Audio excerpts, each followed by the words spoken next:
Right, I goes bad if somebody needs something. You gotta sign something, it's on you. Don't let it bring the luck. The gavel will be on his desk. Do what you gotta do.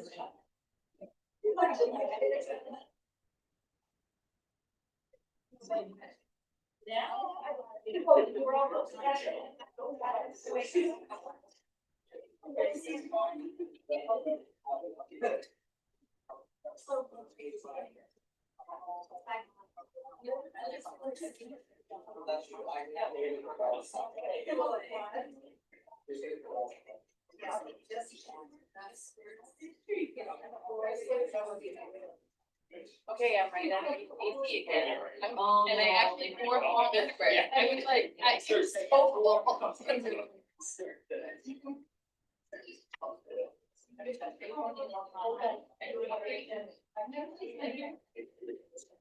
I gotta mute, it's gonna be loud. Okay, now we're good. Good. All right, good evening, everyone. Thank you for being here. Oh, you know what? I think I might be a violator.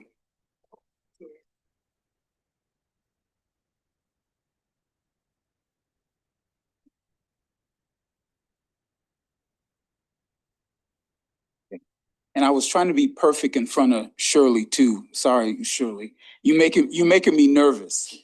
I just want to let everyone know that if you intend to be a part of public speaking, that you still have time to fill out a blue sheet. I'll just allow it. You'll have time before I call for that portion of the agenda. Once I call for that agenda, then that'll be it as far as being able to be a part of open forum. All right, this time I'd like to call this meeting to order, and we'll have a roll call. Let's see, who's one of the three of them? Kathy's doing the roll call. Okay. Troy Carr, Here. Jamie Clapham, Here. Katie Urban, Here. Donna Moore, Here. Walt Swan, Here. Angela Rafferty, Here. Christine Stephenson. Here. All right, thank you. I'd invite everyone to stand for the Pledge of Allegiance, please. I pledge allegiance to the flag of the United States of America and to the republic for which it stands, one nation, under God, indivisible, with liberty and justice for all. At this time, I will entertain a motion to approve the proposed agenda. Motion. Second. It's been moved and seconded to approve the proposed agenda. All in favor signify by saying aye. Aye. Any opposed, please say no. All right, motion carries. Sharing the success, Dr. Thompson.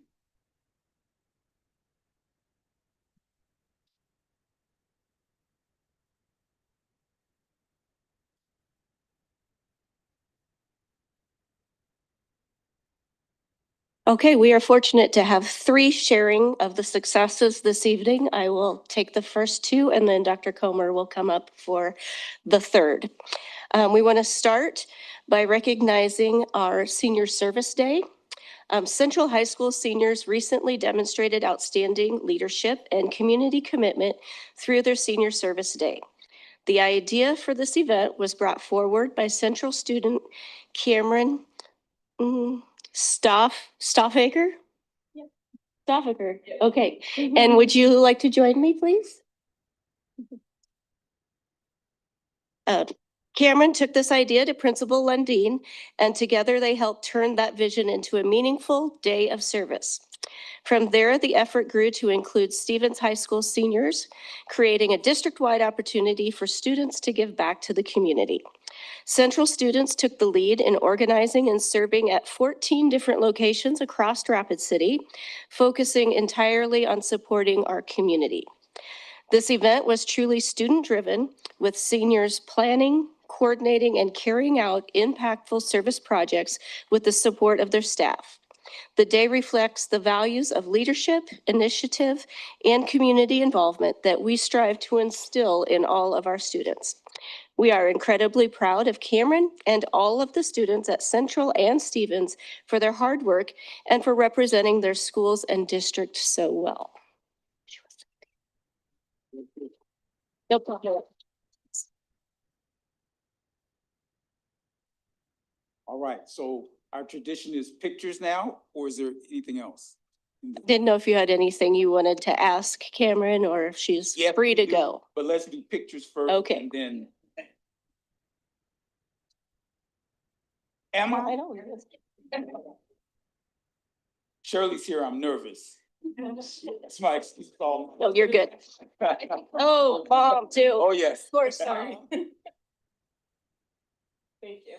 All right, Mrs. Urban.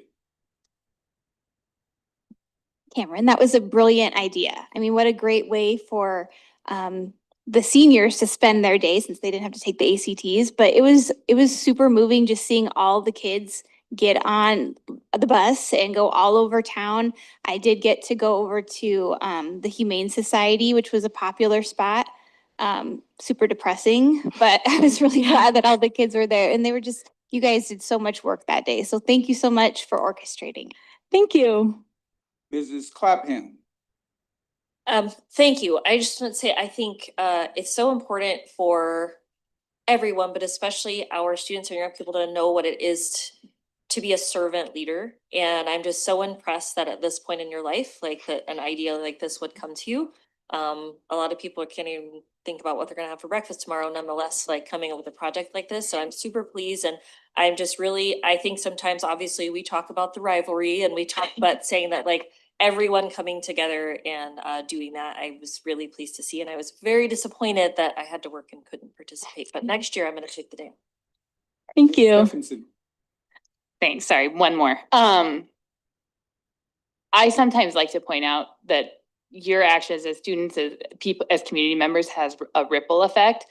And for me, what I wanted to thank you for is for inviting the board to come that morning. I wandered around and I had so many good conversations with seniors from Central. I mean, I just left there like, feel so good about the future. I mean, it really was. You have a very nice class and I had so many good conversations and it just, wouldn't have anticipated that that would be an effect, but it impacted me and how I see our district and our community. So I just also very much appreciate your work and the work of everybody else who joined in with you. Thank you. And I too want to thank you and congratulate you on a successful day. I was there, things were organized, there was excitement, even had my T-shirt on and a chance to go to Feeding South Dakota. And there were so many volunteers that I could supervise, so I didn't do much, but it was just exciting seeing how the students were exciting to serve and wanting to serve. So thank you for your leadership and I hope for great things for your future. Thank you. I just want to add one comment. My biggest thing I wanted for us to take away was that we ask so much from the community, whether it's donating with stuff or for fundraisers, for activities or other stuff for the school. So I was just hoping there was one way we could give back to our community and let them know that we are thankful for everything we do and that we want to help them out as well. So that's my biggest thing. All right, I think that deserves another applause. Thank you so much. Thank you. Thank you so much. We are going to continue the theme of service by recognizing our student volunteers of the semester. So if Elsie Ostler would please come up. Did I say your name right? Ostler. Ostler. I'm not going to get anybody's name right tonight. I am so sorry. Okay, Elsie Ostler is a junior at Stevens. Elsie has contributed over 300 hours over the last couple of years, doing everything from volunteering at a haunted house for charity and assisting younger dancers at their dance classes, but more recently, Teen Court. Teen Court is a peer-led diversion program for young, first-time, or low-level offenders, and I am sure Elsie is an amazing addition to the process. Elsie is a quiet, unassuming person with a big heart. She expects nothing in return and gladly gives her time. Thank you, Elsie. Thank you. This is for you and good, you're in and probably all of this. Yes. And it looks like, Bobby, are we gonna do a picture now or at the end? Okay, we'll move over this way so we can do a good picture. We're not offended if you stand.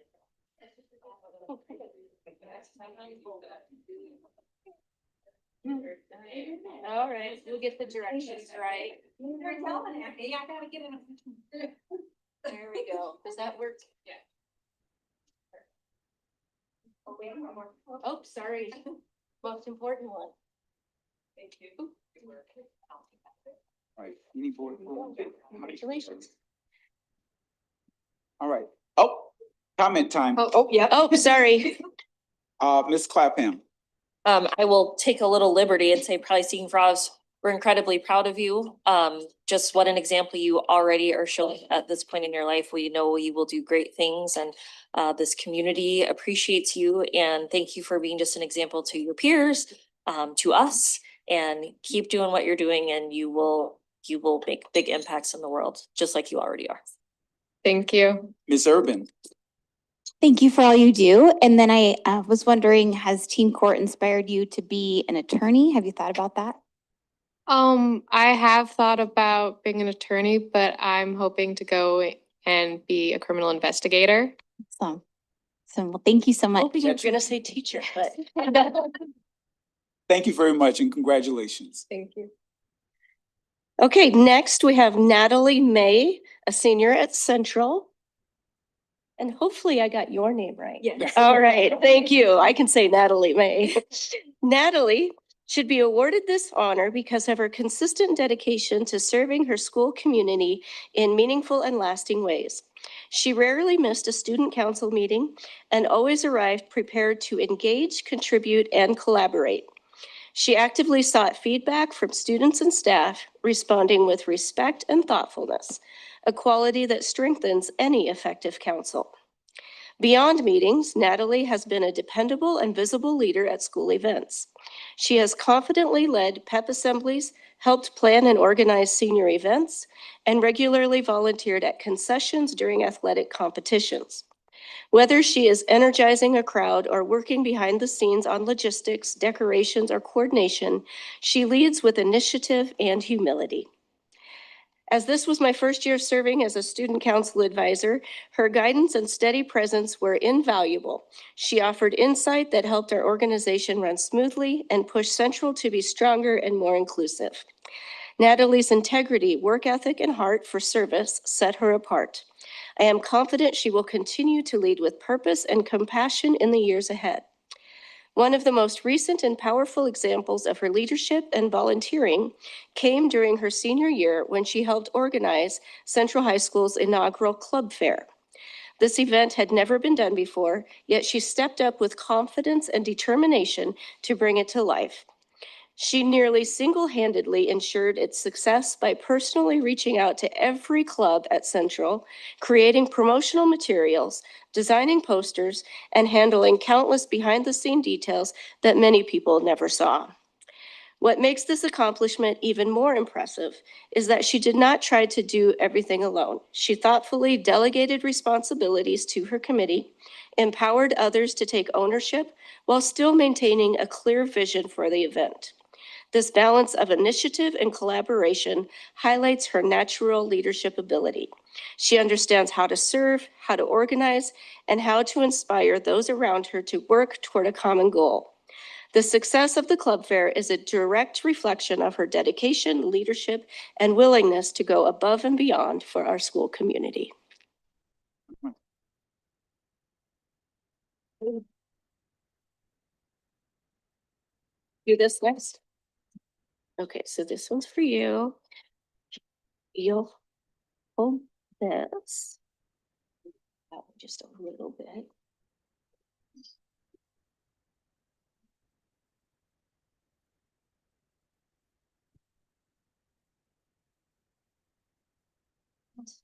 Oh, sorry. There you go, perfect. Whatever there. All right. Board member, any Thank you. Comments? I imagine you need to stay for a minute. No. All right, no comment. Congratulations and thank you for serving. Appreciate you. Thank you so much.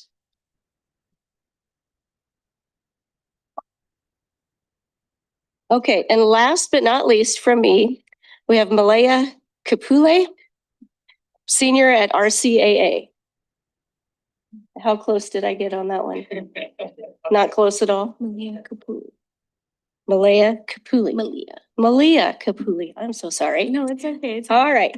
Malia is a very active member of the RCAA Student Council. She has many ideas to share and has taken a leadership role to see them to completion.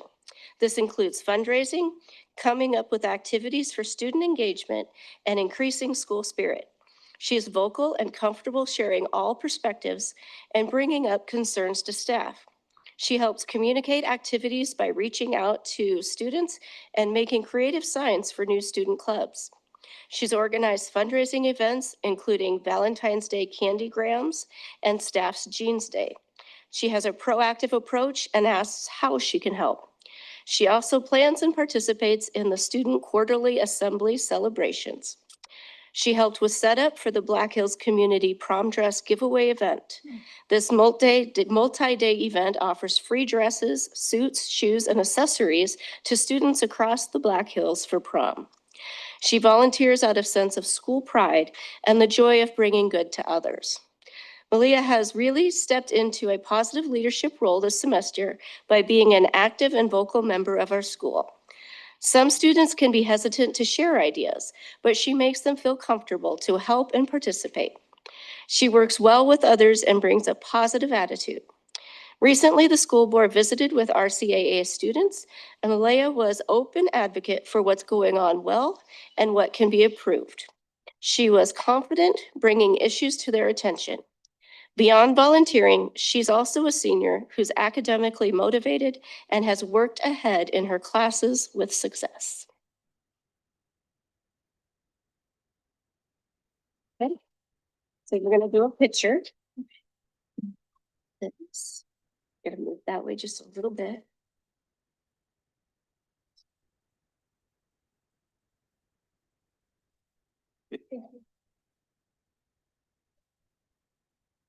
One more.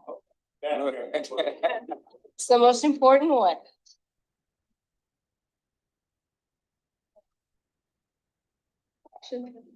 All right.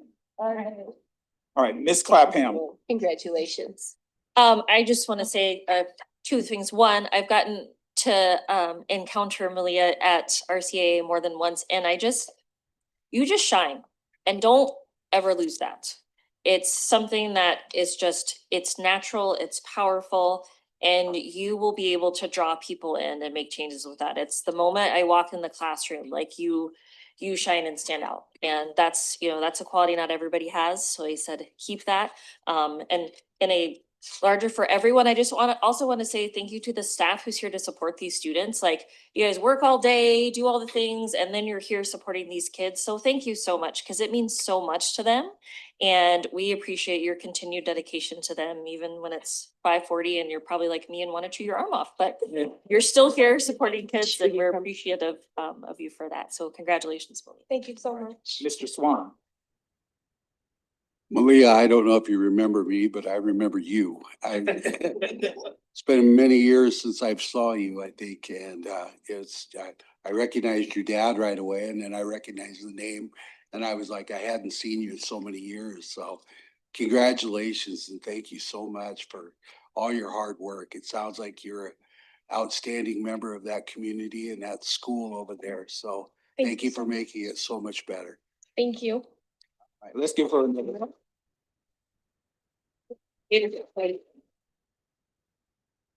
And now Dr. Comer is up. All right.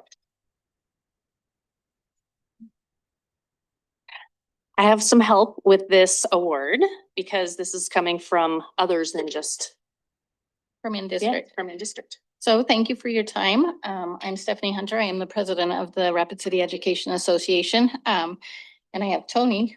Oh. I know, how is this happening? Great. Breathe. Okay, look up. Breathe. I won't look at you. She was awarded last week the Educational Support Professional of the Year for the state of South Dakota. Oh, wow. So.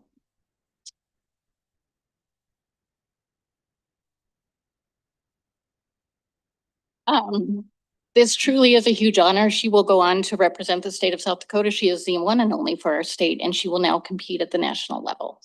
A few things that were submitted were a few things I'd like to read from the letters that went in. One of the meanings of support is to bear the weight and to keep things upright. When I look back on how Tony lives her life in both action and words, this sums up her impact on those around her and the community she serves. Throughout her career, and I've been blessed to work with her for many years. Tony has demonstrated extraordinary patience, realistic expectations, skill, and devotion to her students. She brings warmth and professionalism to her work every single day, ensuring that each child feels valued and supported. Her ability to connect with students, advocate for their needs, and celebrate their accomplishments makes her an exceptional educator and a vital part of our school's community. On a day-to-day basis, she ensures that students have inclusion with their general education peers, while also making sure IEP goals are addressed in small groups and individual instruction. She has created many hands-on games and activities and picture schedules for students to assist them to have the most engaging school opportunities that exist. Another one said, "You will never meet a woman who so humbly serves in the needs so gracefully and quiet and yet very fierce." I'm going to get a side eye over here. Very fierce determination to do what is right for those whose voices may not be able to speak for themselves. And last, Tony is not only an outstanding educator or support professional, but a remarkable human being. She's caring, she's passionate, and deeply dedicated to making a difference in the lives of others. Relationships are hard. Where was I? Oh, her advocacy, both for her students and her peers, is truly top notch. And we are very, very excited to have you earn this award and to be a part of our community. So thank you.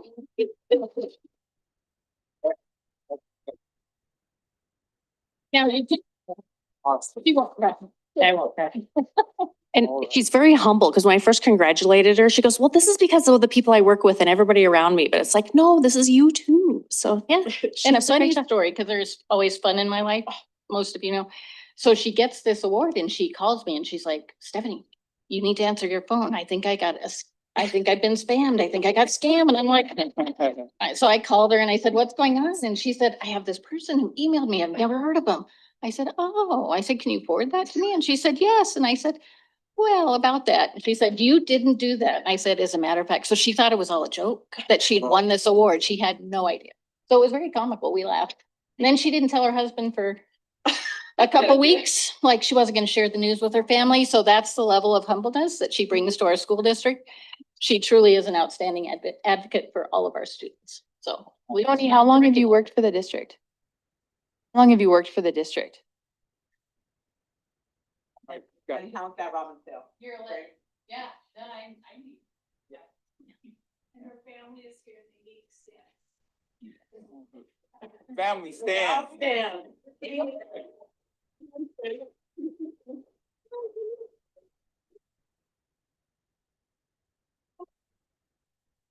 All right, let's do pictures and we've got several comments. And this is Mrs. Keeney. She was, like, I talked to her earlier. She didn't join us earlier, but there she is. So super excited. Straight line. Okay. We are.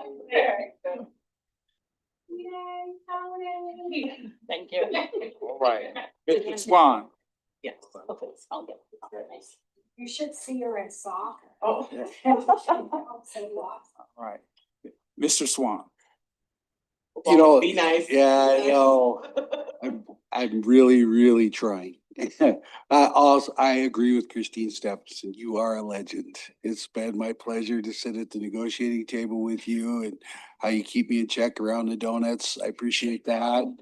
And I appreciate everything you do, Tony. Well deserved, well deserved.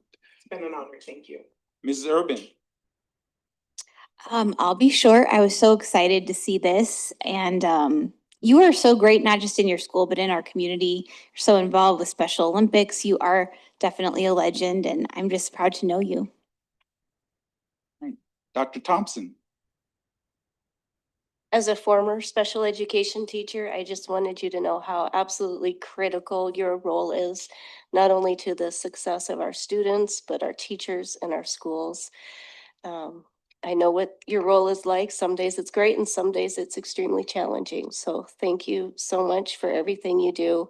I was extremely disappointed that I was out of town the day that your award was presented to you, but I'm glad that I get to see you today. Thank you. Ms. Clapham.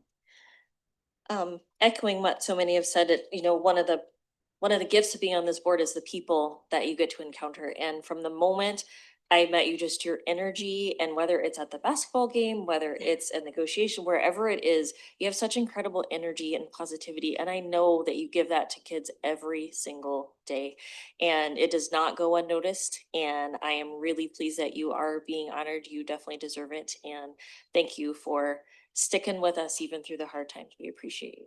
Thank you. Ms. Stephenson. Yeah, I'll be brief too. Shout out to Robbinsdale, having a great year with like some pretty good staff awards. No, Tony, just to echo what I said earlier to the volunteers, what you do ripples through and other people learn from you, other people get your energy and your vibe and they spread that out. So just, I'm also super grateful that you're in the district and all the other parapros too.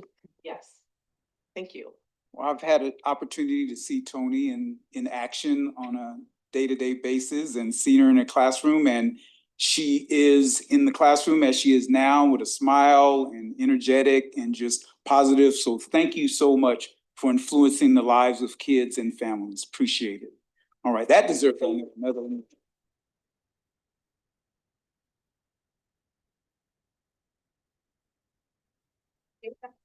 If I'm not gonna get the picture, you do.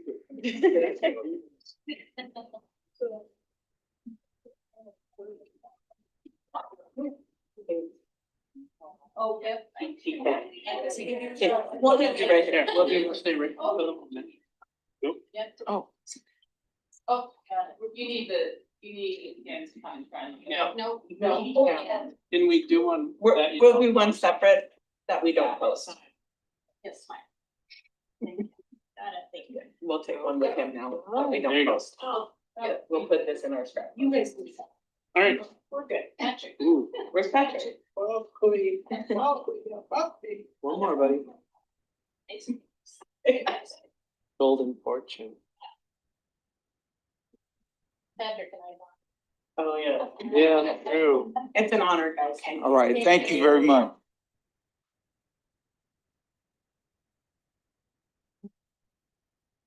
All right, at this time, we're at open forum. We have 4 tonight, so each of you will get 5 minutes. First speaker is Mr. Evans. I just want to make sure the mic is on and, oh, that sounds like it is. Yes, sir. Well, now? Yes, sir, it is. Well, you can hear me anyhow, because I speak loudly, because I'm used to talking over 200 kids. So I'm sorry to be the person that comes with all this affirmation and everything tonight. The mayor knows full well that there hasn't been anybody that's a bigger advocate for the schools and is always championing what we do and what we need and everything and what we did. You know, I came back from college in 1979 and I started teaching at Stevens, and I was there for 40 years without a break. And during that time, I started with my 5 orchestra kids. When I left, I had 150. There were 60 players in the town. When I left, we had 1,200. By all accounts, I did a pretty good job of managing that orchestra program. And when I received the Distinguished Service Award from the Activities Association, it pointed out I had more all-staters, more kids receive honors than any other coach in the history of this state. I think Bruce is second with some 700. I had over 1,500 at the time. So we dominated the all-state all that time, teaching out of the hallway. Now, when I started teaching, at 5 kids, we'd tear up the choir room, we'd set it up. Within a few years, we had so many kids, they walled off a portion of the hall. And for the next 37 years, that's where I taught, because something was always more important. There was always a gym to be built. There was always a science wing to be built. Even though we had 1/3 the amount of floor space, Central got a new addition that brings their fine art space to up about 7 times the floor space that Stevens has. even though technically there are more kids in the fine arts at Stevens, crammed into that area, 1/7 as large as what Central has. Now, I invite you guys to go down and see if you won't, you'll find out that I'm not exaggerating. You just need to be there. But the reality is, here comes another school bond issue that I've always been a big supporter of. And people, believe it or not, people still call me up. Their parents call me, the students that I used to have and their students call me. What should we do on this? And in this case, with this bond issue, I cannot support it with any kind of enthusiasm at all, because the same problem that was around in 1983, when West Storm attempted to get an orchestra room built at Stevens, is still here. It's ridiculous. It's discriminatory. It's unfair. The kids at Stevens are at a huge disadvantage to the kids at Central. I don't know, your daughter's seen it. I don't know if Jamie's has. Your child, they go down and they compare that with Central's facilities. It's ridiculous, the discrepancy.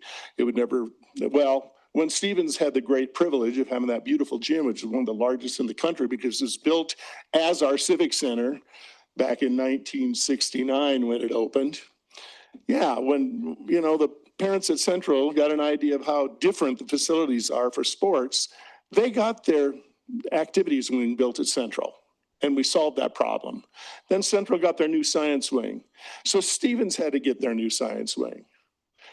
It's just time after time, there's always something that steps up and is more important. But the reality is the kids at Stevens Fine Arts are being punished. I don't know why, but the facilities are not a fraction as good as those at Central. And all you have to do, how many people have actually been down there to tour the two and compare them? I don't know how you can think that that's equivalent, because it's not even close. And I'm going to be actively talking to the parents. I'm going to say, you know, if we don't do something differently this time, it's time for those people in Carriage Hills and Pinedale Heights to start not voting for the school bond issues until we get something at Stevens that makes these facilities equivalent. Because in the and that's Stevens opened in the fall of '69. I was a sophomore there. That school was only 3 blocks from where I grew up. I was there as it was being built. I toured it. I climbed through sewer pipes. It's one of the reasons I went to architecture school and finished it, because I thought that was a great building. But over the last 57 years or so, that building has been jerry-rigged and manhandled, and it's kind of a hot mess. And it really is. And it's unfortunate, because when it opened, it was the most beautiful school building in the state of South Dakota. Even better than Sioux Falls, Lincoln. And I don't think anybody could honestly say that now. Now, the reality is there needs to be a policy shift. And I don't know whether or not it's because you think the kids, and I don't believe this for a minute, aren't as valuable as the ones at Central. Are they 1/5 as valuable? Because they own 1/5 the facilities. But there's got to be an attitude change of not only the parents being concerned for their kids, and also the administrators being concerned that the facilities are equivalent. But this time, Mr. Evans is not going to be Mr. championing the school district like I have been, not only through my 40 years, my entire life's work there at Stevens, and now as a member of the city council. And the mayor knows I'm always talking about how much more the schools need, whether I'm talking to Mike Derby in the legislature or the governor. It's always, we got to help the schools, help the schools, help the schools. So for me to be negative at one point in my 50-odd year career in working with the public is very rare. But I think you guys need to reassess what you're actually proposing here, and you need to step back and look at what really needs to be done. Check about the amount of money that has been spent on this side of the city for facilities. That's fine. And that side. Thank you. You know what I'm thinking. Thank you. Thanks for letting me speak. Ms. Gross.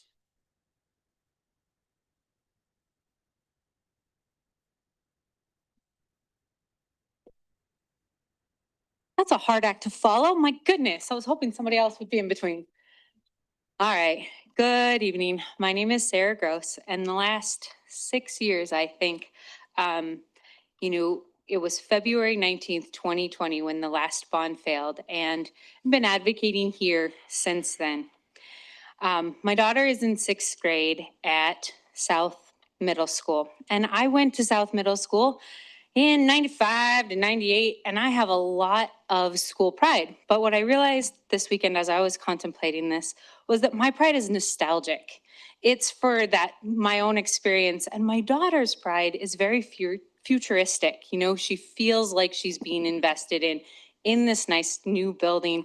And so, you know, as Mr. Evans said, I don't think that this bond is quite enough. However, following this so closely, I know that you've thought about it a lot, and you've really thought about our community a lot and what we can do. And so I think it goes back to support in our public education. And so I'm really proud to be part of this idea of public education. And if some of you know me well, you know I'm kind of a history buff. And so I drug my family to Boston last week for spring break. And I got to walk across like a mosaic in the street. And it was the oldest public school in America from 1635. It was Sam Adams and John Hancock and Ralph Waldo Emerson's school. And so my husband takes my picture next to it. But it just cannot be understated the value of public education in our community. And so, unlike Mr. Evans, even though I'm not super excited about what's in it, I know that we have to invest in these kids and that our whole community has to invest in the idea of public education, the idea that you can be anyone from anywhere in town and you come to school, no money, and we're going to give you the skills to be successful in life. We're going to help you read. We're going to help you write. We're going to write up an IEP to help you if you have learning difficulties. It's this phenomenal idea that we as Rapid City citizens have to get behind. And so even though it's been a lot of work over these 6 years and I've been continuing to come to you and talk about it, I think that the work is just starting and we need a lot of community members that were peripheral or kind of watching it from behind, from, you know, the shadows waiting for it to come out, for them to become loud and proud supporters of this. Because looking back on that previous bond, there were things that held people up. When we got to 56%, if it hadn't been for A, B, and C, you know, maybe this would have passed. Well, it didn't pass. And if you look at the fire station down the road, that was about the same time period and it's up and running. If we look around town, we have to give the kids today the futuristic pride and that investment in them in order to be successful. I believe that the last 6 years since COVID have been the most challenging time in public education in terms of community support. I don't think I realized it went back to 1635, so I had to look back at my pictures when I got here.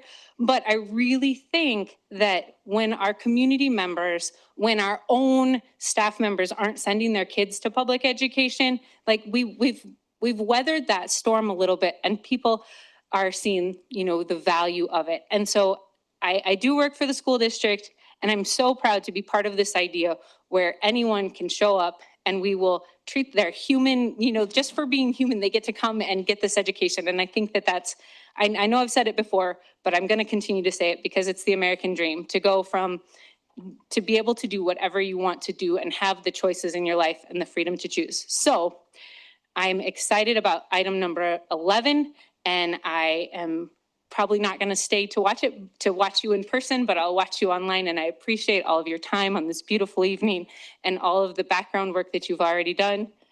So thank you. Thank you very much.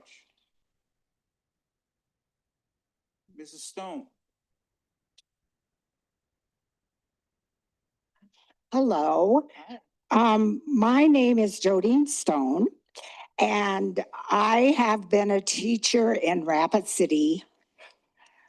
I have been working with Rapid City since 1977. I did stay home for 10 years to have babies, but then I came back as a teacher. And first of all, I want to thank Dr. Thompson for coming to our school. She came to our school and Well, I work at Valley View. That's the best school in the USA. And we are working on being the best in the universe. And we're the largest elementary. And so I didn't get to talk to her that night. I went back to my office to get my coat, came back and forth. People kept talking to her individually, so I didn't get a chance to. So I thought, well, I'll just come to the school board. I always tell students that the thing that I like the most is children and clothes. And so then they really check me out all the time because they know I like clothes, but I really like children. And I can firmly say I have worked with kids, and like I'm the oldest soccer coach in Rapid, and my husband and I had a car wash for 46 years in Rapid City. The Parkway Car Wash, that was the best too. But anyway, the reason why I like children so much is because they are so honest. And I guarantee you, kids have not changed at all. In all these years, I can firmly say kids are still truly kids. And I'm going to use Mr. Sassy's daughter as an example. Is that okay? Anyway, his youngest daughter, Rensley, I have had her in my little group the last month. She is so honest. She gets stickers galore. And if you're wondering these things she's bringing home, she's earning them. And because she is really participating. Well, she told me that her dad is a vegetarian cop. So I'm trying to help her out on that.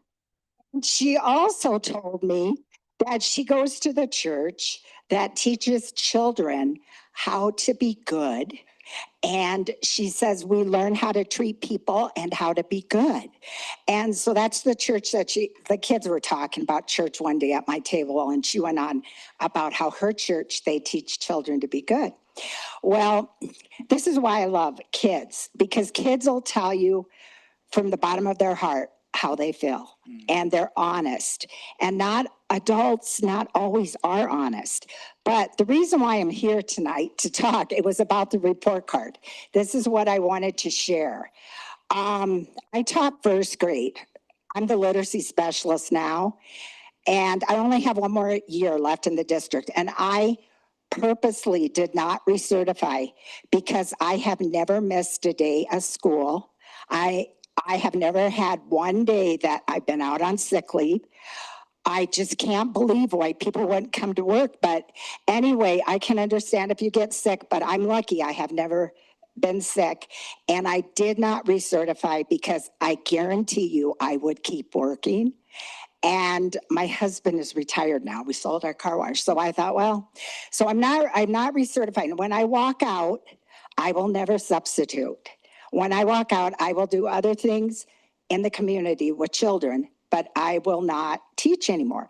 Well, the reason why I want to say this thing about report cards, I was a first grade teacher for over 20 years. I had so many people that volunteered in my room. And would get them involved with the children. And the thing that I'm very concerned about as far as the report card, for especially primary, I had trimesters and quarterly. So we had 4 report cards that went out. Now we're down to semester. For primary, I just think it is not a good thing at all, especially primary, because because the parents, believe it or not, you can send home progress reports. Everybody relates to a report card, and or they'll find a way to relate to it. And I think if we really care about our community and everything that's going on in our community coming up here, we have to communicate. And one of the best ways you can communicate is by getting with that report card. Believe it or not, it's a very good way. So I'm just advocating for either going back to trimesters or quarterly. I think the best way we can, if we can communicate with parents and get them on board through the report card, that is just, it's so important. Ms. Stone. Oh, time's up. Okay. Oh, and I'm a product of Robbinsdale.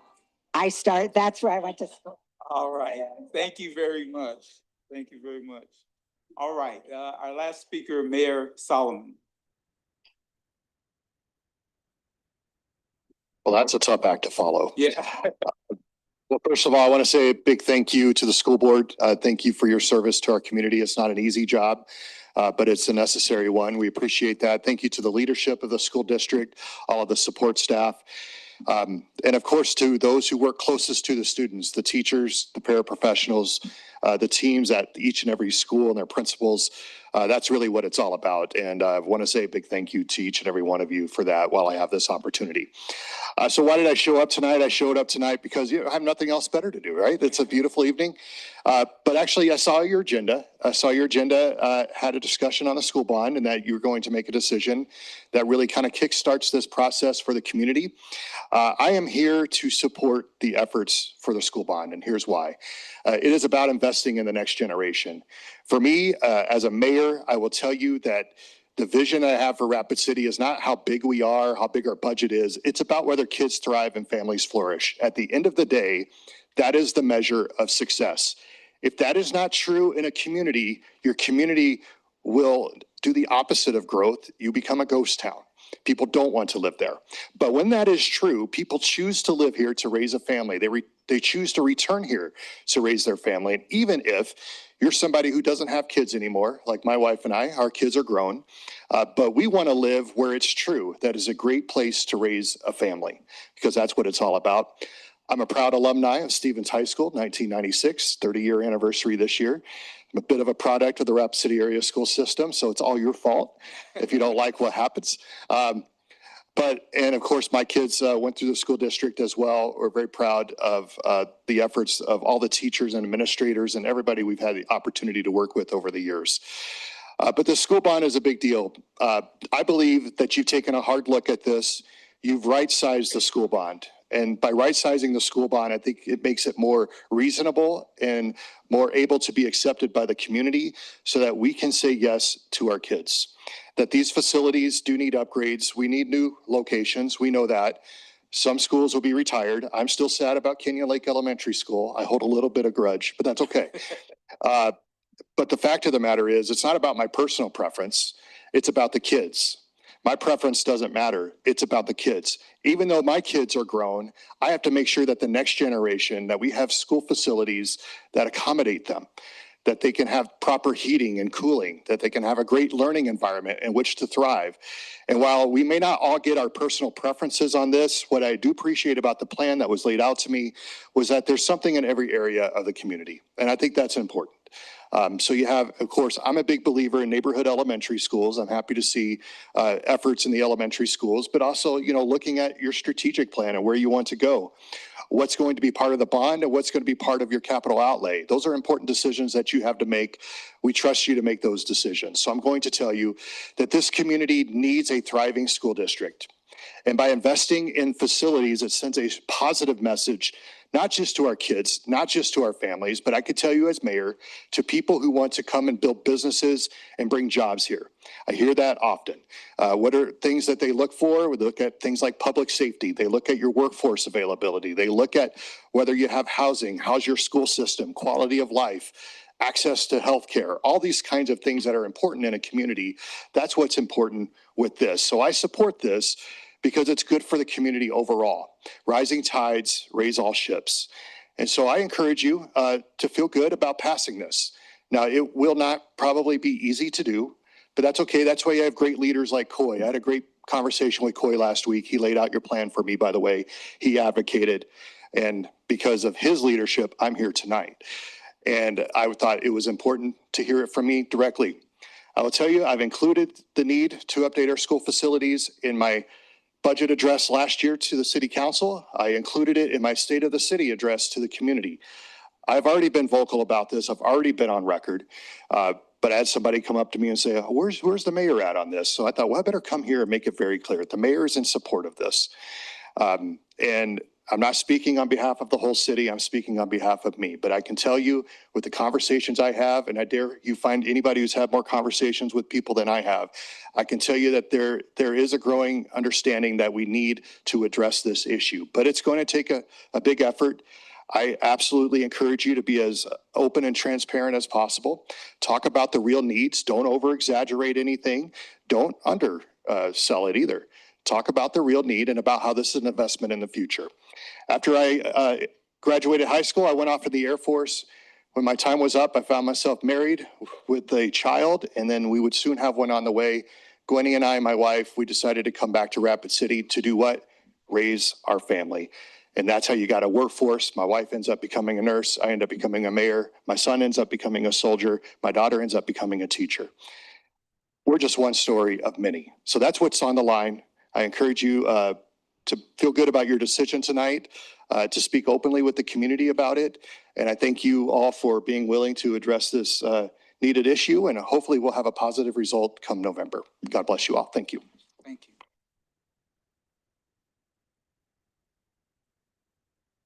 All right, at this time, board response to, let me get back to. All right, Mrs. Irvin. All right, thank you. Well, first of all, I really appreciate the mayor's leadership and willingness to get on board. I think that's really important. I wanted to address a couple of things that Mr. Evans said, so hopefully he'll get an opportunity to listen to this. I'm not sure if he is aware that there are projects happening at Stevens that are close to underway right now, that specifically address the orchestra space. Is it a brand new theater? Not at this time, but they are building a new classroom and some other additions there. So there is work, we recognize it. And the reality is there are inequities all over our district right now for basic things, basic school classrooms. You know, you compare a Robbinsdale to a Valley View or a Corral Drive, and there's a lot of inequity there. And so we're trying to even the playing field a little bit. It's not something that can happen overnight. And given our community and just some of the challenges that we have to be realistic about what will be supported. I think there's plenty of us that would have supported more, a bigger bond, but that's just not what our community has an appetite for at this point, or and that's what the survey showed. So we're trying to be responsive and do what we can to set our district up for success in the future. And Ms. Stone, children in clothes are my favorite too. And my very favorite. Thank you for all you do in our district. All right, Ms. Stephens. Yeah, I'll start with you, Mrs. Stone. Thank you for, we see you often, and it's wonderful that, it's wonderful to hear from you tonight, and really appreciate your insight, especially it kind of dovetails with what we heard at a listening session, that we need more parent involvement and accountability in elementary school so that parents are used to being involved and holding kids accountable when they get into middle school and high school. So I think it's super interesting that you brought that up, and I definitely filed it away in my box of information from people. And I wish that the mayor and Mr. Evans and Sarah were still here, so I'm hoping that they all watched this. I appreciate the comments. I appreciate so sincerely the support from the mayor and the recognition that this is what's good for our community. It's not just what's good for our schools. And frankly, it's not just what's good for the schools that are listed in the bond. And that's what my response is. I brought this tonight, my handy fancy copy of the facilities master plan. You can find this online. You just Google RCAS facilities master plan. When you think about the bond, I want everybody to think about this document, because this document is the priorities for the entire district. And this document is what we need to do regardless of what happens to the bond. The bond lets us do this quicker. It gets to the schools that are in the bond, but it also lets us address all the other schools in the district. So I agree with the mayor. I think we right-size this bond. I think we need it to pass so badly that we had to do something conservative. We didn't want to place too much extra burden on taxpayers, but the bond sets us in motion to get all the priorities met in a much quicker and financially responsible way. So, like you, I hope they watch this video and they can advocate in a bigger picture about how much it'll help our district to pass the bond with these specific projects, and it won't end at these specific projects. Thank you, Mr. Swan. Thank you, President Carr. Hi, Jodine. I just wanted to say thank you for showing up tonight, as you have several nights, but I also wanted to let you know that your husband also he's a very giving man and a very generous soul, I think. Years at the car wash, I think my boys worked there a couple years, and as he'd always put it, spray some water on the cars, and so thank you so much for your service to the district. I echo the sentiment. I wish Mr. Evans would have stuck around. Having that much institutional knowledge is key to what we need to hear from. But also, I had a talk with a constituent today, and the overriding question that he asked me was why. He asked me why now, why, the last bond failed. Why are we doing this? And I'm with the mayor. I really am. Years ago, a different generation made an investment in our district. They built the schools. But it was a different time. It was a different set of rules. It was a different, the world has changed. Always needing to update, always needing to get more into that because we need to make that investment. I'm proud to say that we want to make that same investment in our students, in our future, creating better schools, the mayor's absolutely right. This is the right size bond, and this is a great time to be doing this because we do have, sitting on the facilities committee for a year when the study was going on, I looked at it, I went through the schools, I looked at what was going on, and that was like my first year on the board. And it's time for us to make this investment now. We need to invest in our kids just as a different generation made that investment in us. And I'm a North Sider, man. I'm a horseman, North, Central. I'm that guy. I've got a lot of that institutional knowledge too. I appreciate Mr. Evans' commitment to our students, commitment to his programs. I watched that program grow. That was awesome. That was an awesome display of teaching. So I just want to make sure that everyone knows that a lot of research has gone into this. This isn't just something that we've decided yesterday or we decided last week. There has been phone interviews. There's been mail out interviews, and it's been a long road to get where we are to make these decisions. So like I said, it's not on a whim. It's something that we've thought about. So thank you. Thank you, President Carr. Thank you. Mr. Rafferty. Well, sitting here tonight and listening to all the awards being presented to the students, I was just like in awe. I mean, look at our kids, look at what we're doing. I mean, look what the educators and the families are doing. I mean, these kids are amazing. We owe it to our children to give them the best education possible and to get, and they need to be safe when they come to school every day. They need to be in an environment where it's warm, or if it's not too hot, we need to have air conditioning. Why, if we invest in our students now, maybe we won't have to build more prisons or jails throughout our state. So let's start now with the bond and let's go forward. I mean, we owe this to our kids. Right, thank you. Anyone else? Right, at this time, we're on to student reports. Up first, Ms. Braun, Stevens High School. All right, good evening, board. I hope all of you had a restful break and are ready for the home stretch. On April 22nd, students will be required to fill out a means of participation survey in each class for each of their teachers. They will need to answer questions about clarity of participation expectations, clarity of class routines, and opportunities to participate in each class. This is the second survey of the sort and will help our administrators get a sense of how clear students are on what their expectations and opportunities are in class.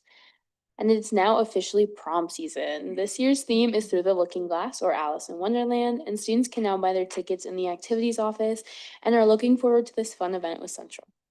And another senior update for you, many kids are making their final college decisions, choosing roommates, buying dorm supplies, and planning their lives beyond high school. We wish all of our classmates well as they step out beyond Stevens, but hope they are still engaged in their classes. But I am currently fighting senioritis one calc test at a time.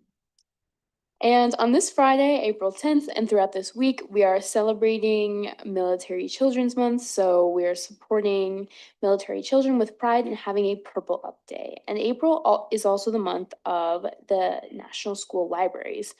Our amazing Stevens librarians are hosting a prize basket drawing. To enter the drawing, students must check out one book each week throughout April to earn up to 4 entries, and you can earn an additional entry by returning or renewing any overdue books this month. And as for activities at Stevens, the Fine Arts Department is putting on The Hunchback of Notre Dame, April 23rd through April 25th. It is a musical, and because of that, this show is not just about actors. The production team has been working hard and has the set assembled. Our choir department is working with the actors on their singing parts, and the orchestra and band have lent their musicians to play in the pit. This show is truly a production, and we are so proud of our participants for their hard work and dedication. And the Stevens Chapter Future Business Leaders of America is headed off to state on Monday. There will be 11 of us participating in various events like public speaking, job interviews, public service announcements, and financial statement analysis. We hope to represent Stevens well and learn more about the business world. And we're also very excited to support Alexandra Braun, who won state parliamentarian and will represent Stevens at the state level for the next year. And my staff spotlight for this week is Adam Dannenbring. Mr. Dannenbring teaches personal finance, freshman seminar, and computer applications, and he also coaches our girls basketball team. He has taught for 26 years, and this is his 6th year teaching at Stevens. He got his bachelor's from Northern State University and his master's from the University of South Dakota. He's a teacher because he really enjoys seeing his students improve and go on to be successful adults, and in his free time, Mr. Dannenbring spends time with his kids and watches basketball. Thank you for listening. Let's finish this year strong.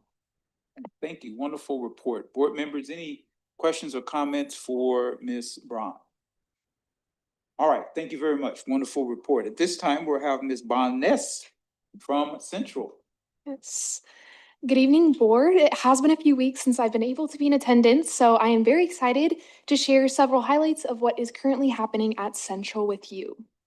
To begin, students are just coming off spring break and settling back into the routine of the school week. To help bring back some of that energy and school spirit during this transition, and to honor April as the month of the military child, Central, similarly to Stevens, is having a Spirit Week salute. Dress-up days include themes such as USA Day, Camo Crew, and Purple Up, all in support of our military families. Over spring break, Central Student Council attended the State Student Council Convention. For the first time in school history, our council was awarded the Outstanding Student Council Award as well as the 2026 National Gold Council of Excellence Award. In addition to these awards, our advisor, Mr. Mays, was recognized amongst a very select group of advisors across the state for his hard work and dedication. I also would like to highlight how this year has marked a significant shift for our student council as we transition to a more democratic style of our election process. Campaigns were opened school-wide, allowing the entire student body to participate in more accessible voting. This adjustment has already increased engagement, and we're hoping it will continue to strengthen student body involvement going forward. Election results will be announced this Thursday, April 9th. This year, we are continually heavily emphasizing the school's 4 core values: trust, stability, compassion, and hope. During the month of March, 1 student from each grade level and 1 staff member were recognized for representing the value of trust. These individuals include Mr. Chase, Ariana Ely, Emma Vanderpool, Anson Griffin, and myself. I am so grateful to be a part of a group that reflects those values. All Central students and staff are working very hard to build in the school. Next month, nominations will focus on stability. There are also several unique individual accomplishments we're celebrating that I would love to mention for you all tonight. Freshman Fox Pendergraft recently earned 2nd place in the 60-meter dash at the New Balance National Indoor Track Meet, an impressive accomplishment at the national level. On the fine arts side of things, senior Bodie Lindy performed the national anthem at the 2026 state basketball tournament, followed by a later performance from our drumline. We are so incredibly proud of these students for representing Central so well in the broader community and nation. In the classroom, students have been especially busy with interactive learning opportunities. Chemistry students continued their annual tradition before break of creating tie-dye shirts together, combining scientific concepts with a creative activity.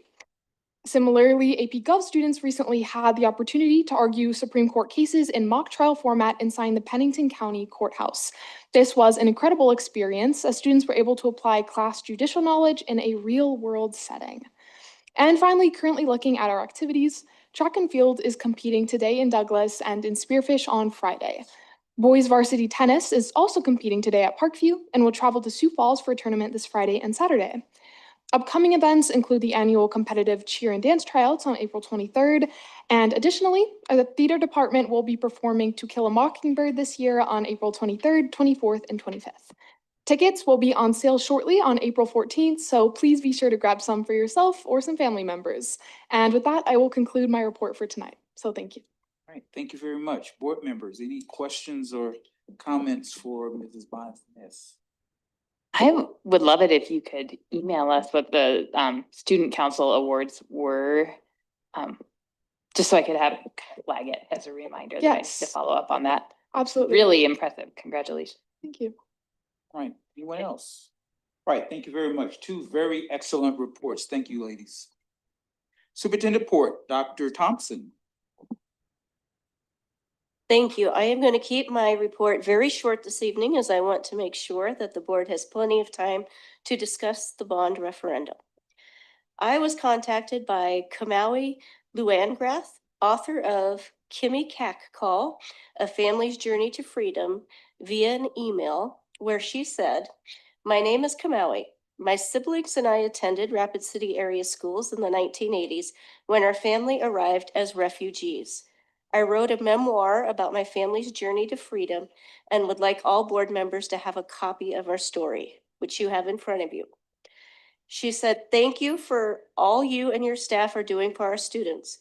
Our family are grateful to Rapid City area schools for teaching us a new language and new culture while living in Rapid City." After graduating from Central High School, Kamaui attended Black Hills State University, where she earned her teaching degree before moving to Hawaii in 1994, where she was later honored as Teacher of the Year in 2005. Kamaui credits much of her success to her start at Rapid City area schools, where on page 149, she says, "Those early school days in America taught us far more than language or math. They taught us courage, to ask, to stumble, and to try again. Each new word, each small victory was a piece of belonging. Rapid City, South Dakota wasn't just where we went to school. It was where we learned who we could become." Kamaui is genuinely grateful to Rapid City area schools for the education she received her. She told me that it was very hard to integrate into a foreign language and culture when the words and writings were totally different from her native language, but that the teachers in Rapid City did a great job. She has provided copies of her book not only to you, but to all of the teachers at Central High School, North Middle School, West Middle School, and she has reached out to South Canyon and Horace Mann Elementaries to do the same.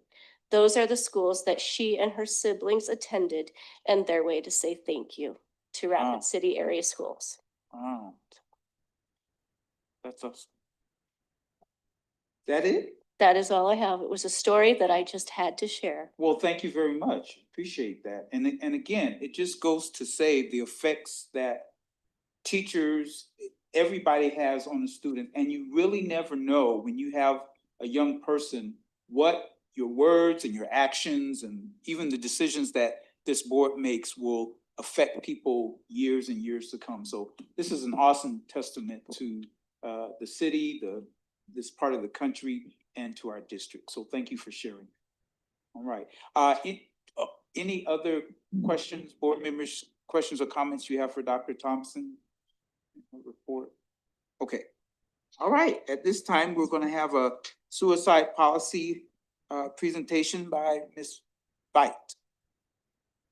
Yes. Yes, you did. Miss Veit, yes. Right. All right, so you should be able to see my screen. So Miss Brittany Henry James and I are going to present to you policy JHDA potential revisions that we have on the agenda for tonight. So thank you for allowing us this time. I know we've had multiple potential revisions. However, we have landed where we are tonight from recalibrating with the team. So what I am going to be presenting to you tonight is, first thing is talking about our team approach. There was a team of counselors and psychs who went through and revised policy JHDA. It accurately reflects the scope of a school counselor, which is gathering information, communicating that information, and providing support to a student. Team members consisted of Roxanne Engel, she's our prevention specialist, Sabra Davis, our school psych, Tracy Caldwell, school counselor, Bryn Dreyer, school counselor, Jamie Schumer, school counselor, Brittany Henry James, school counselor, Laura Lloyd Smith, school counselor who's now retired. And that team consulted with myself and with Miss Kelsey Parker. Right. Earlier, Kit handed out an article, and I'm just going to briefly summarize that. I know you've listened to a lot of pieces tonight. Let me grab my. Okay, that microphone is right there. Okay.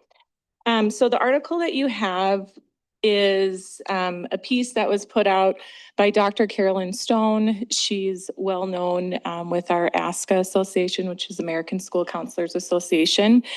And the article outlines some challenges with, specifically when we're looking at school counselors and challenges within ranking suicide severity. She just, with the levels of risk, when you go low, you really are kind of making it sound like there's not, harm is not on its way when we know we should not be ranking risk levels. She talks about ethical concerns within that scope of a school counselor, role of the school counselor with which Kit outlined, which is gathering that information, communicating to families, and providing community resources. And then it also outlines school-based limitations. And that's just a piece to consider. As our team met, we intentionally had a group of people that represented years of service here. A school psych, counselor, prevention specialist, but one of the pieces in our conversations is, as school counselors, we have limitations when it comes to time and what you really need to be meeting with a student. We're not a clinical setting. It's a time when you're in a clinical setting with a provider, you have time to go over full histories and backgrounds and meet the needs of that student for safety pieces. And you can do that well in a clinical setting. And in schools, we just have so many students and needs that are coming in and out. That time is not always readily available. So I would also like to add within this article is with the research on pre-adolescent and how they're more likely to respond as a low risk and not disclose any type of thinking that they may have on suicidal ideation, which goes against the research on maybe they are high risk, but we are ranking them low just because older students do not disclose that. Yeah, and that's the whole piece with the medical profession, is having a challenge with pre-adolescents and how they're reporting, often not saying they're as high risk as maybe they really are. And so we just wanted to highlight that piece as a little background of some of the conversations and policy revisions that our team is recommending. Okay. The next piece that we'll look at, these are there's 4 main policies that we spent time on. So JHDA, JHDAP, JHDAE1, and then JHDAE2. We've merged E3 with E2. So we will briefly highlight those pieces and what was discussed. So if you look at JHDA policy, we've added crisis response to the title, which aligns with our prepared training, which is crisis and response training. So that's aligned. With South Dakota codified law changes, schools must require suicide awareness and prevention training to certified staff before employment begins and every 5 years thereafter. Best practice would be for students intake to be completed by a familiar person, which our team spent a lot of time on discussing, but it's who they see in the building and who they know as a safe person. So counselors, social workers, and administrators. Best practices for school counselors are not to rank suicide severity of potential suicide ideation. The school counselors, social workers, and when they're not available, administrators are identified as best points of contacts and having training with crisis intervention and response. So you'll see that there was some updates to the policy JHDA1. So training, we added administrators there with the intention of when school counselors and school social workers were not available. Prevention and awareness to students. And you can see that piece about the certification every 5 years. Okay. Moving forward with JHDAP, that added crisis response also to the title, which aligns with prepare. And the revised steps include what counselors and social workers currently do. They're identifying staff members who are currently involved with district mental health crisis response planning. And we removed re-entering plan due to that families have the right to choose if they want information shared with the school or not. And we will always assist families in any way that they need. But when we put it into policy that will always happen, it's not feasible within our days to require that. And the rights of the parents can choose if they want to share that or not. And we found with families, some families don't want to share. They want their student to be able to go to school and carry on as normal. And some families want more support. And so we have those conversations to give them what they need at that time. All right. And the language is updated in that policy to reflect that. And when we go to J8, did you have anything else you wanted? Okay. JHDAE1. This is the bigger section, so I'll spend a little bit more time on this piece. Our team spent a lot of time looking at because we do meet with students and families and we want to support them the best way possible. But what is it that we need to cover and give families that's useful and accurately shows what we're covering? So we changed the potential suicide intervention report to safety concern report. We outlined in the language that this is a student and what they're choosing to reflect at this point in time, that we do not provide a comprehensive assessment, which requires evaluation through medical and or clinical mental health professionals. Suicidal thoughts or behaviors can change quickly and no single report or interaction can determine a student's overall risk level. So continued monitoring, support, and we will provide community resources and give families what they need. So this document, the JHDAE1, shows what we are entering as far as information of the student, reason for intervention and summary. We have the protective and risk factors is one. This is a document that families can request and receive if they're met with a student.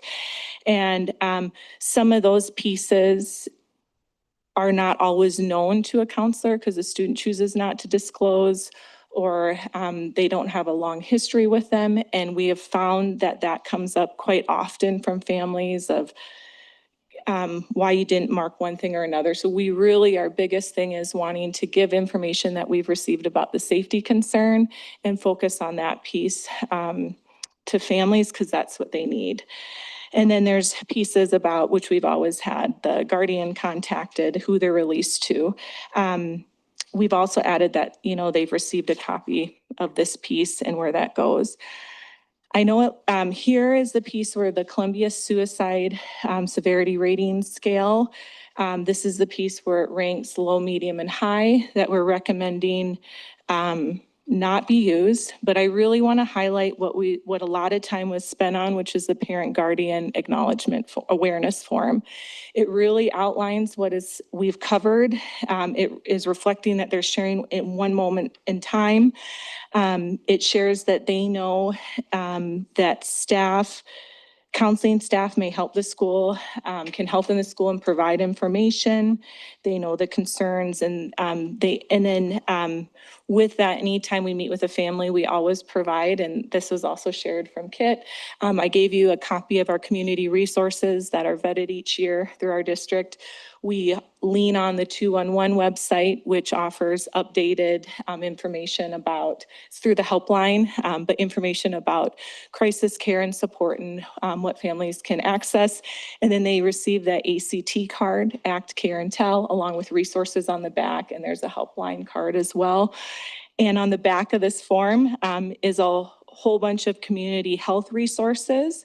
We also have means restrictions on the back and precautions related to that. So it's like a one-page sheet. So if everything else gets forgotten when you're meeting, at least there's that access to that piece of information. So, yep, go ahead, sorry, yep. So once again, JHDA E3 is merged into JHDA E2. It isn't, these policy revisions is not that our school counselors are doing anything less. It is aligning to their scope of practice, which is gather information, communicate, and provide support. And we also wanted to highlight what we are also doing district-wide for our students when it comes to crisis prevention. And this came out of our suicide prevention reports. We're actually trickling down. We had a high increase in 4th grade. We always did a strong feelings lesson in 5th grade. Now we do that with 4th graders about sources of strength and how you can support yourself or someone else. Middle school does a signs of suicide lesson, exit ticket. They also all receive the Act, Care, and Tell cards. High school, we do a district-wide message with our freshman students, and they receive an exit ticket where we have extra counselors on site that day so they can meet with students. We utilize Lifeways. We have 11 counselors of theirs that are in 15 different schools and can also be used any school in our district. And then we have student requested check-ins, and then parent information. And then the last thing, thank you for listening. I never want to be long-winded, but I wanted to make sure that we shared that information, is we really want you to know there's no less work going into meeting with students. We take that in a huge amount of care, and that's priority is safety and meeting students where they're at. So we want you to know that there's no less work. They're still gathering information and all of those pieces, and that is communicated with families and resources provided. And we'll always continue to support students in meaningful, responsible, and comprehensive ways. So that is what we wanted to share with you tonight. And if you had any questions, we will do our best to answer those. All right, thank you very much for that report. And we do have hands, so we'll start with Ms. Clapham. I'll say first of all, I'm on the policy committee, so I just want to say this has really been poured over, thought through. There's been a lot of significant discussion from a lot of involved players in this, and I think it's really, really well done. Like, this was not rushed. Obviously, this is a very heavy topic that we know that mental health has taken a hit, especially since 2020. But I appreciate the really in-depth and how willing you guys were to be with us discussing this. Like when we questioned it, I never felt like it was an argument. I felt like you guys understood that like we know this is really important and that you guys did too. And so I thought it was really meaningful discussion, and I appreciate how long it's taken to come to the board for that reason, because we want to get it right. And so I'm really appreciative of all that went into that. And I don't know who to ask, but is there any way we can have like the documents we have like attached to the board agenda? Like, can that be done? That we handed out tonight? Yes, I Yep. just wonder, I know Mhm. we've attached like presentations before, and I don't know like how I get to ask or who has the power to do that. But Well, like, and I if it- also, Oh. I also just want to add that we've appreciated the dialogue that people have brought forward, because it helped our team go back and say, oh, we need to readjust that and let's visit about that. So the collaboration piece has been very appreciated on both ends. So thank you for mentioning that. Absolutely, because it's caused us to rethink, are we doing the best practice? What is right for kids?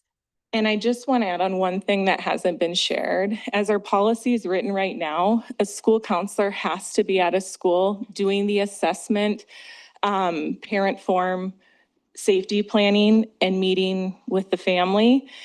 And if a counselor's out, I'll go to a building or someone else is filling in. So we've really had strong discussion about what is the heart and core of when we see a student that has needs. And the big thing is we need to let parents know, like safety piece, right? And then give resources. And so if a counselor's out of the building or a social worker, this also allows our administrators to say, hey, we're going to gather this, give this to families. School counselors are still going to follow up, but it's not going to force a counselor from another building to go fill in a spot. Because as our policy is right now, that comes up each month as far as covering in another spot if something's happening. So. All right, Mrs. Urban. I have a few questions. First of all, we have 2 rounds, right, before it's final? Yeah. Okay.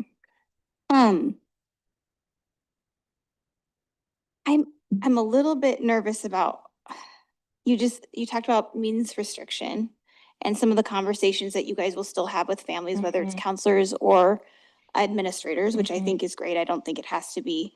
But why would we take that out of procedure? It is in there. I think that was brought up as, Yeah. let me make sure we're looking at the same thing here.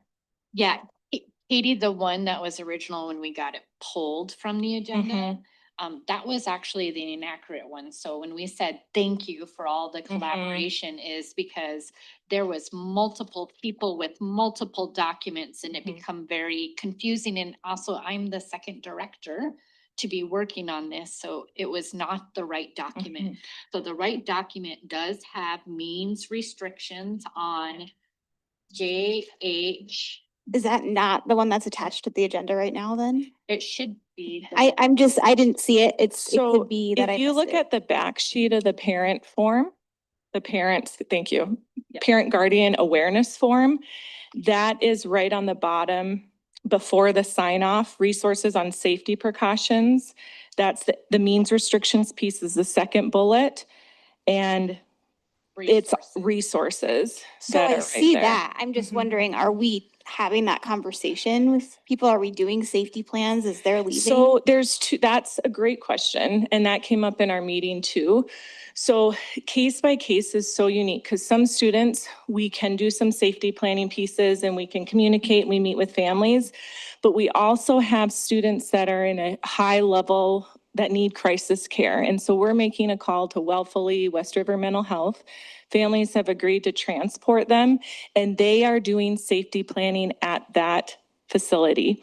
And ethically, we don't want to double up, right? You don't want to do a safety plan with us and have to do it again there. And then some students too, because then it's like repeating that process. So we as a team said, we're going to continue, we would like to continue to keep the safety plan piece and use it when we need to, but on a case where they're going being transported for crisis care. They're going to be covering those pieces where instead of when we have it in policy, we have to do it every time, you know, and that option of we're going to cover that safety planning piece if we can, and it's appropriate, and usually we can, but there are times where they need to get support right away. So that's where we put that in the parent form. So it's still discussed. This, and then the specific safety planning that you're talking about was a big discussion of what's the appropriate spot, because we need to have access to something for discussion, but then there's always those other pieces where other needs are present and emotions are elevated. I think I'd feel better if it was in there in some form, just as it's gonna happen, whether it's, we're gonna ensure that it happens. And then we used to have like postvention and all these other pieces in the procedure. And there was, Okay. there's pretty clear protocols. Yeah. I don't know if that is now like in the crisis manual. I just think those were important pieces. So I'm glad you brought those up, and we all appreciate the care that you have to the topic too. So I want to touch base. So one of the things that we found in our team discussed, we've been working on this for close to 2 years. So we've had lots of conversations, is has been many times where we make the referral to a crisis support center and families say, yep, we're on our way. And then we find out they never went. So to guarantee that safety planning, like we will do everything we can to keep everyone safe, absolutely. But sometimes that's not always followed through, you know? And then, so that was a conversation we had too of, in those cases, what does that look like, you know? But postvention piece is to do a full postvention.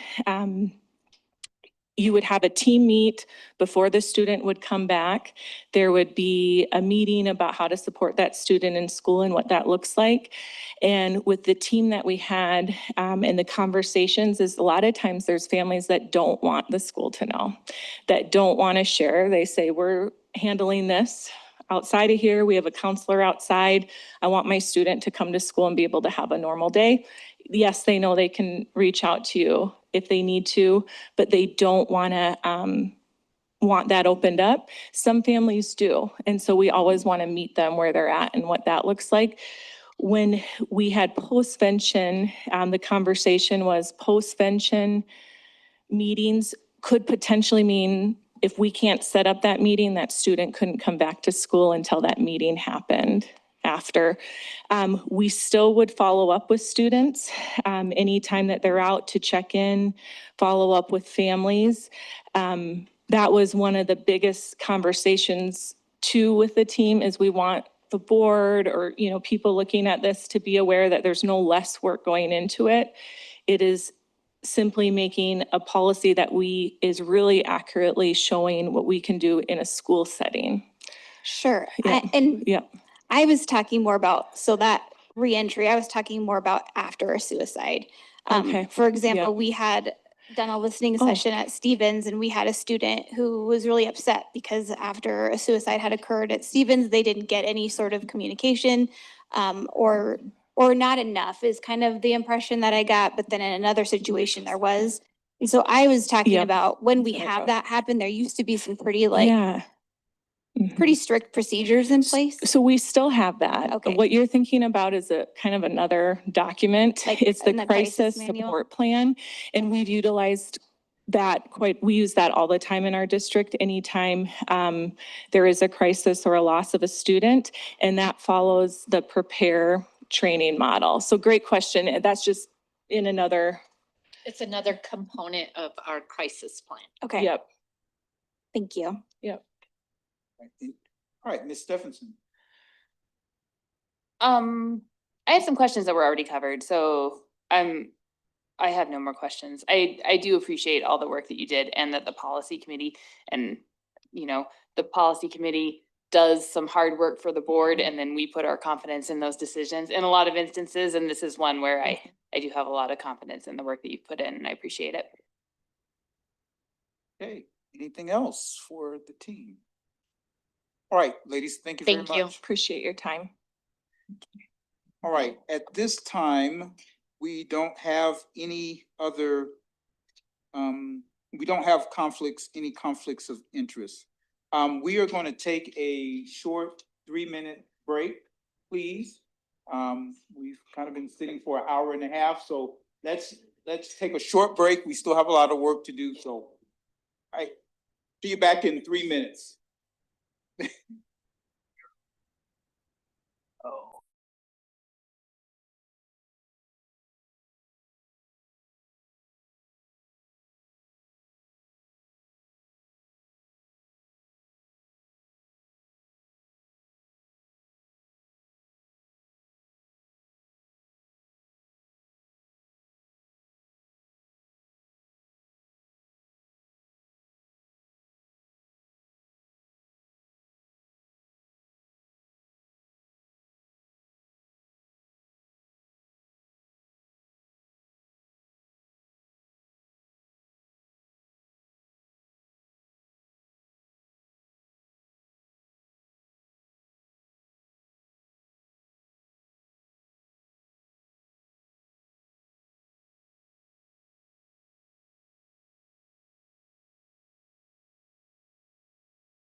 can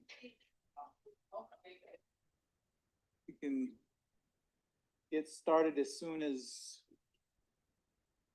all the board members get back.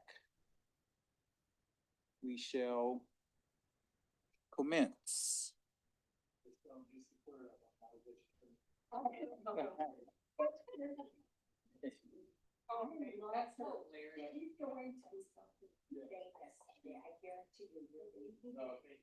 She loves you.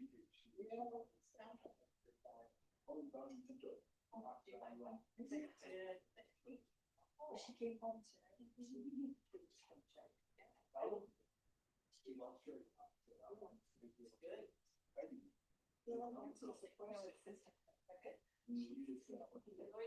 Right. Well, No.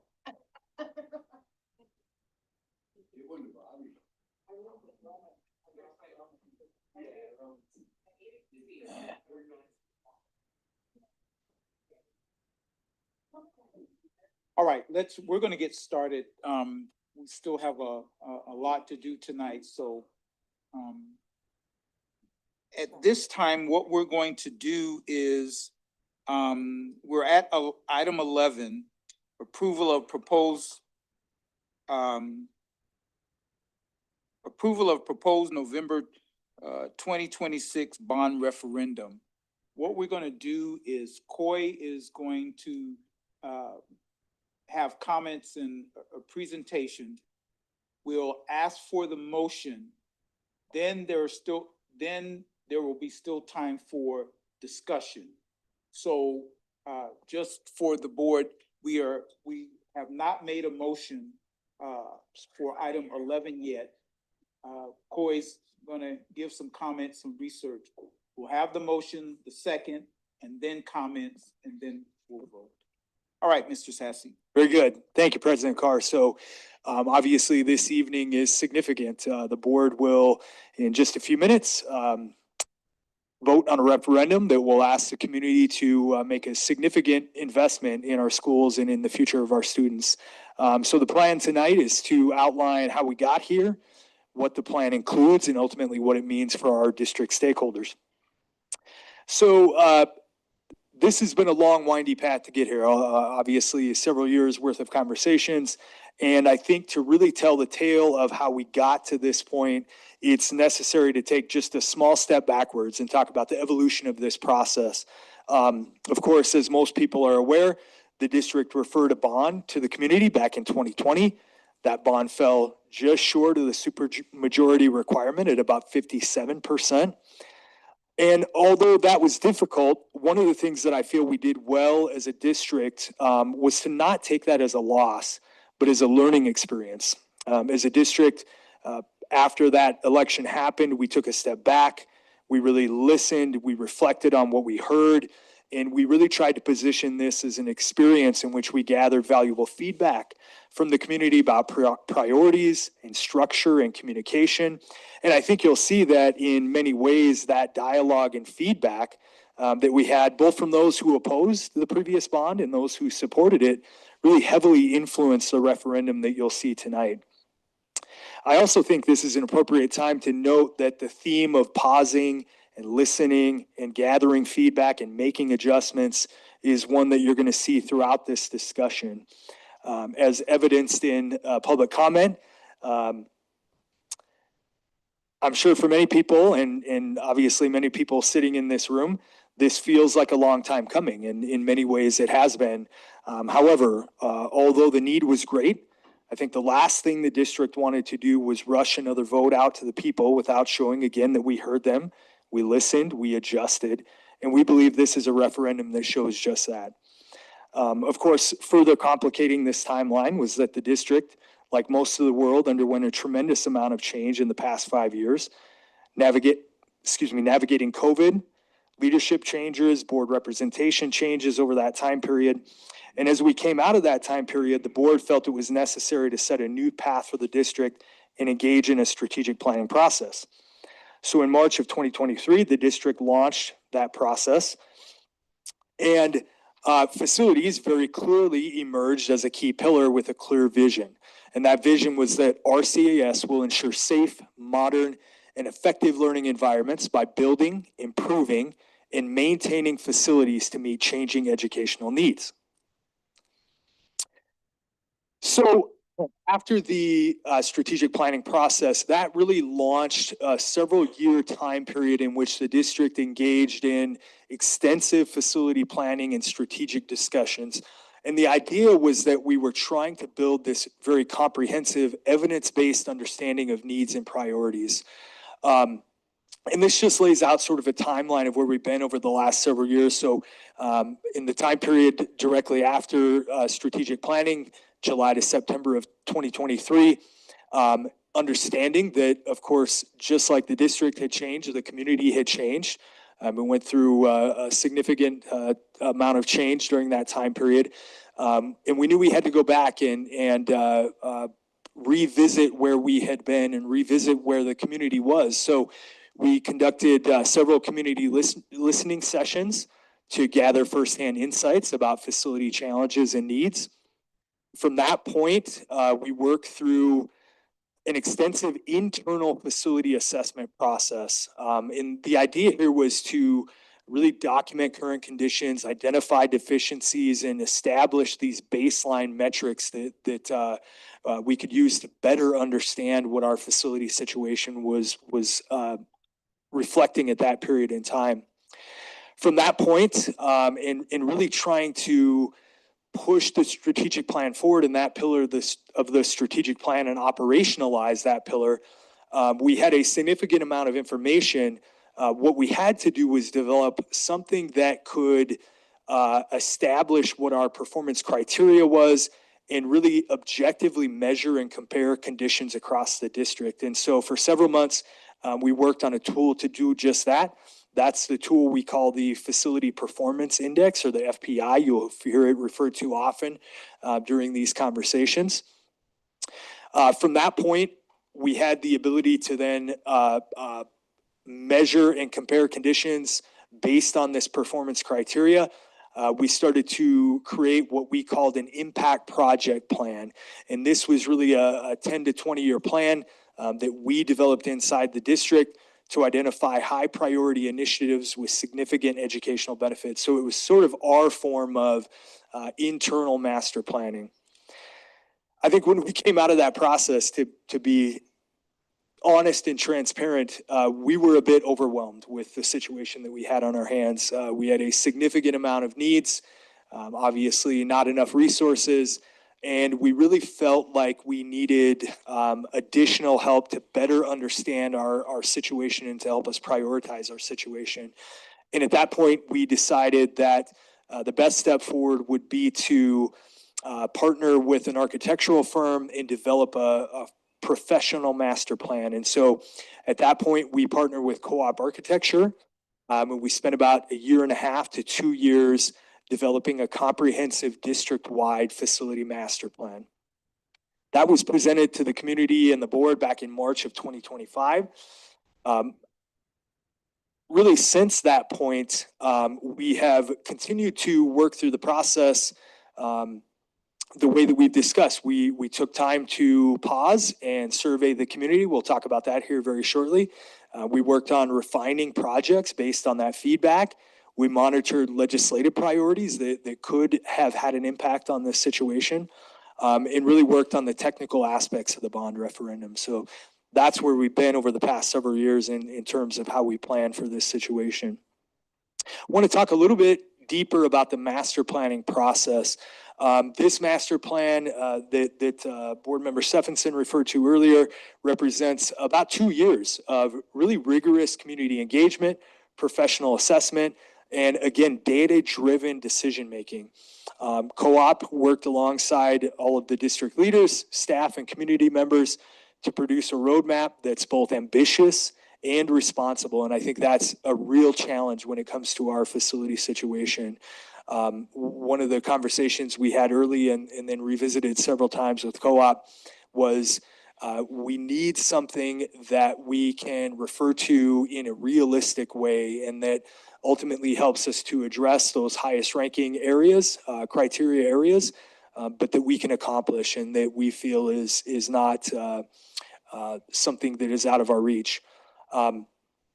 This process had a lot of community engagement. We conducted listening sessions. We did a survey through co-op. We conducted stakeholder forums. And the idea was to really, again, ensure that we heard all the voices before any plan was drawn. This is a professional assessment. Obviously, co-op is a licensed architectural firm. These are experts that evaluated every building, looked at how they rated their conditions and identified those critical deficiency areas. And again, came back with data-driven priorities.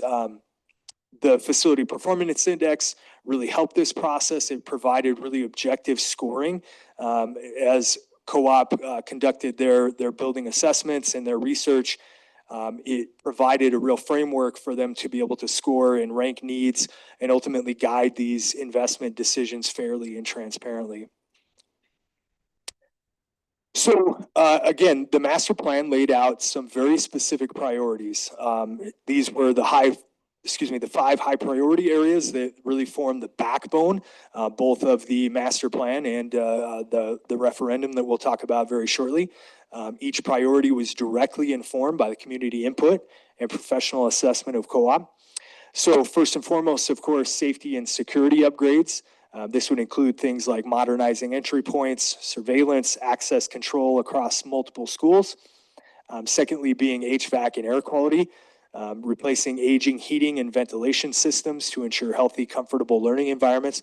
I think this has obviously been a significant topic of discussion over the last several years. We've talked about the fact several times that we've canceled more school days in the last 5 years due to heat conditions than we have due to inclement weather, winter weather. And so this is really a significant talking point out in the community and talking point within our schools. Third, being aging core elementary schools. Of course, we have multiple facilities in some of our established core neighborhoods that are aging, and those need to be addressed. Number 4, eastern growth and overcrowding. So we are well aware that the east and southeast side of our community is rapidly growing, and that it continues to be the fastest growing segment of our community, and that we have capacity issues in those school facilities in that area. And then lastly, Stevens High School safety and security issues. And so this really deals with, if you're well acquainted with the Stevens building, and as you heard in some of the public comment earlier, that is a large, sprawling, and difficult structure to address. And so the idea here is trying to improve traffic flow. Obviously, students are often moving in and out of the building, and from a safety and security standpoint, that is not something we like to see. Safety infrastructure, secure access, and several of those types of issues are identified in this priority area. So from there, the master plan goes on to identify some critical projects based on those priorities. And this set of critical projects is phased out over a 10-year period. And this list of projects had an initial cost projection of about $214 million. Again, these projects were organized into 3 phases based on urgency, impact, and of course, there's always an element of how you phase out projects that are interdependent on each other, and we'll talk more about that here as we dig deeper into the plan. As you can see, phase 1, years 1 to 3 were priority HVAC upgrades, safety and security upgrades, a renovation in addition to South Park Elementary, renovation in addition to Rapid Valley Elementary, and an interior renovation to North Middle School. Phase 2, years 3 to 5, was a new elementary school on the Parkview property. This is something we've talked often and transparent about, which was as we were able to expand capacity around the district, that the district would close Robbinsdale Elementary. Robbinsdale is obviously one of the older facilities, educational facilities in the core neighborhood areas. It served the district very well over its time. However, It scores very low on our facility performance index. It's got issues that are very costly to bring it up to adequate current educational standards. And it was proposed to be closed had the last bond passed as well. So in phase two, Robbinsdale Elementary would close. We would address the Stevens High School safety and security improvements, and then a new elementary school on the Shepherd Hills property, again, to address capacity issues in the eastern side of the community. And then moving into phase three, years 5 to 10, West Middle School interior renovation, Wilson Elementary renovation, and South Canyon Elementary renovation. So that was the original set of critical projects laid out in the master plan based on those priorities. So again, in the theme of pausing and listening and adjusting, we felt like at that point in time, having the results of the master plan, that it was necessary to pause and again get feedback from the community. And we determined that the best way to do that would be via survey. So the district partnered with a company called School Perceptions that specializes in surveys between schools and their community, particularly bond surveys. And the district conducted a community-wide survey. And really, there were a set of specific information that the district wanted to achieve with that survey. The first was, of course, priority alignment and testing whether master plan priorities matched what community members believed was most important for our CS facilities. To get an idea of what projects specifically were resonating with the community members and which areas those were resonating. To gauge what type of support that the district would have for a bond. And then any demographic insights, trying to understand how support and concern varied across different segments of the community. So the survey did was laid out the full facility background in the master plan. It laid out the master plan results. And then it asked whether respondents would support a $125 million bond referendum. There were 45,000 residents surveyed all across the district. There were 5,947 respondents to that survey, which is about a 13.1% response rate, which is well above average for community surveys of this scale. And at that point in time, the survey found that 58% of respondents would support a $125 million referendum to fund master plan projects. And while that support was encouraging, another piece of the survey was asking respondents if they had concerns, what concerns they had, and it laid out a list of concerns. And two major concerns very clearly emerged from that survey. The first was the tax impact, and the second was the overall cost.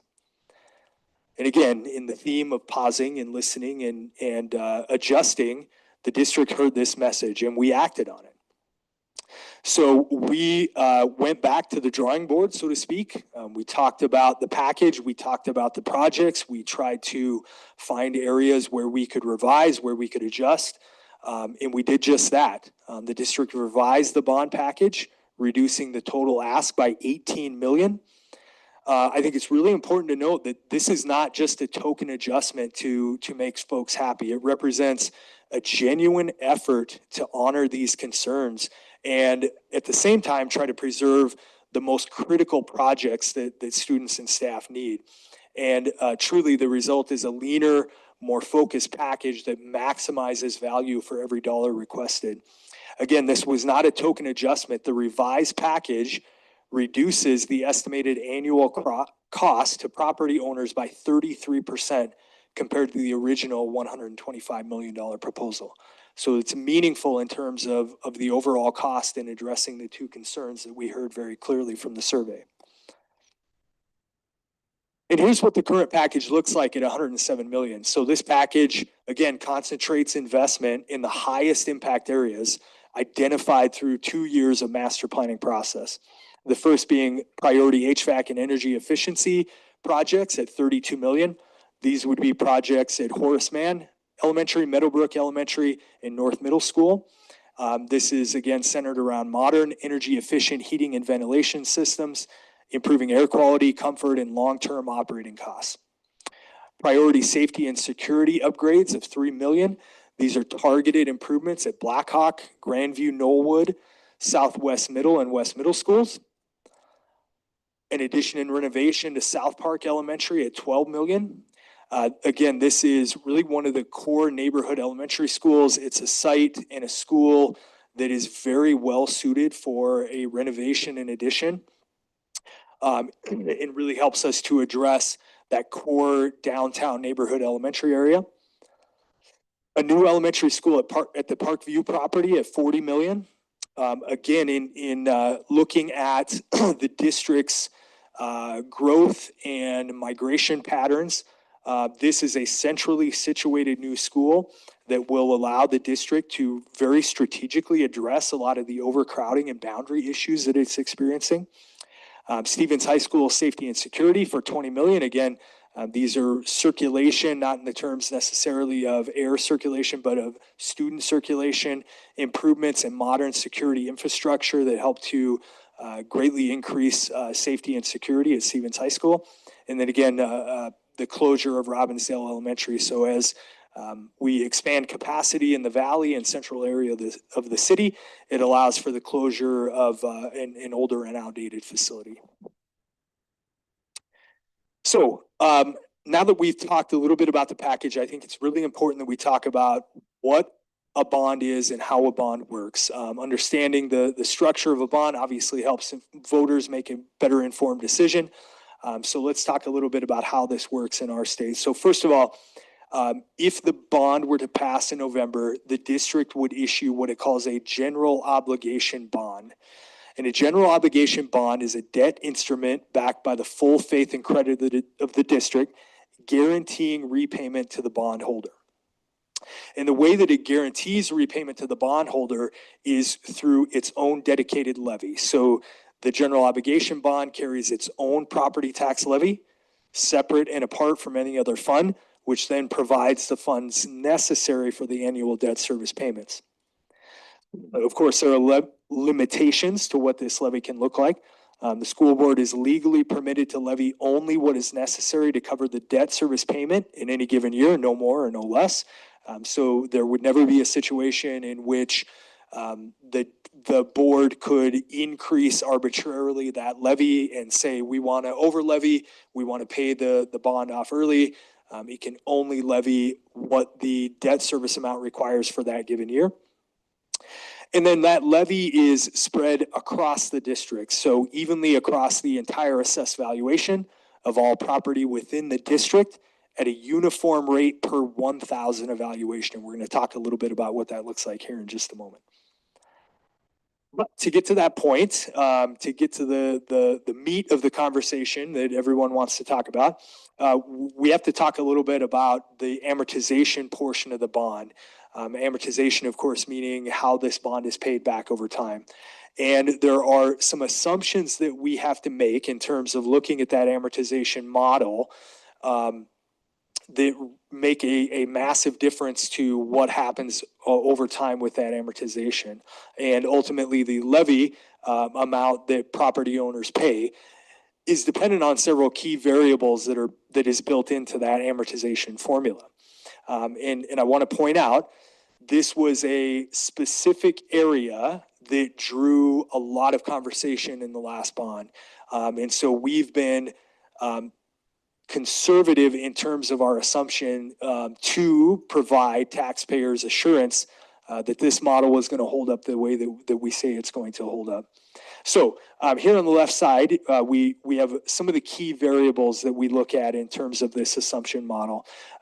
The current amortization model is based on a 20-year amortization period, meaning payback over a 20-year period. Given the current interest rate environment, the credit score of the district, how the district issues its certificates and bonds, we believe that we're going to land right in that 4% range in terms of an interest rate. And then lastly, and maybe most importantly in terms of how this bond will amortize out over time, we have to look at the assumed valuation growth. Obviously, the district is not going to stay static in terms of what the overall valuation is. It's going to change over time. And right now, we have an assumed valuation growth in the model of 1.4% annually. And that sounds like a weird number, and it is kind of a weird number. And the way that we got there was a lot of tinkering and ultimately working backwards from the idea of how can we, again, hold this package together, and how can we price it as aggressively as possibly to have the least impact to our stakeholders of the district. It's super important to note that the 10-year average valuation growth of the district is 8.46%. And more recently, the 5-year average growth is 11.62%.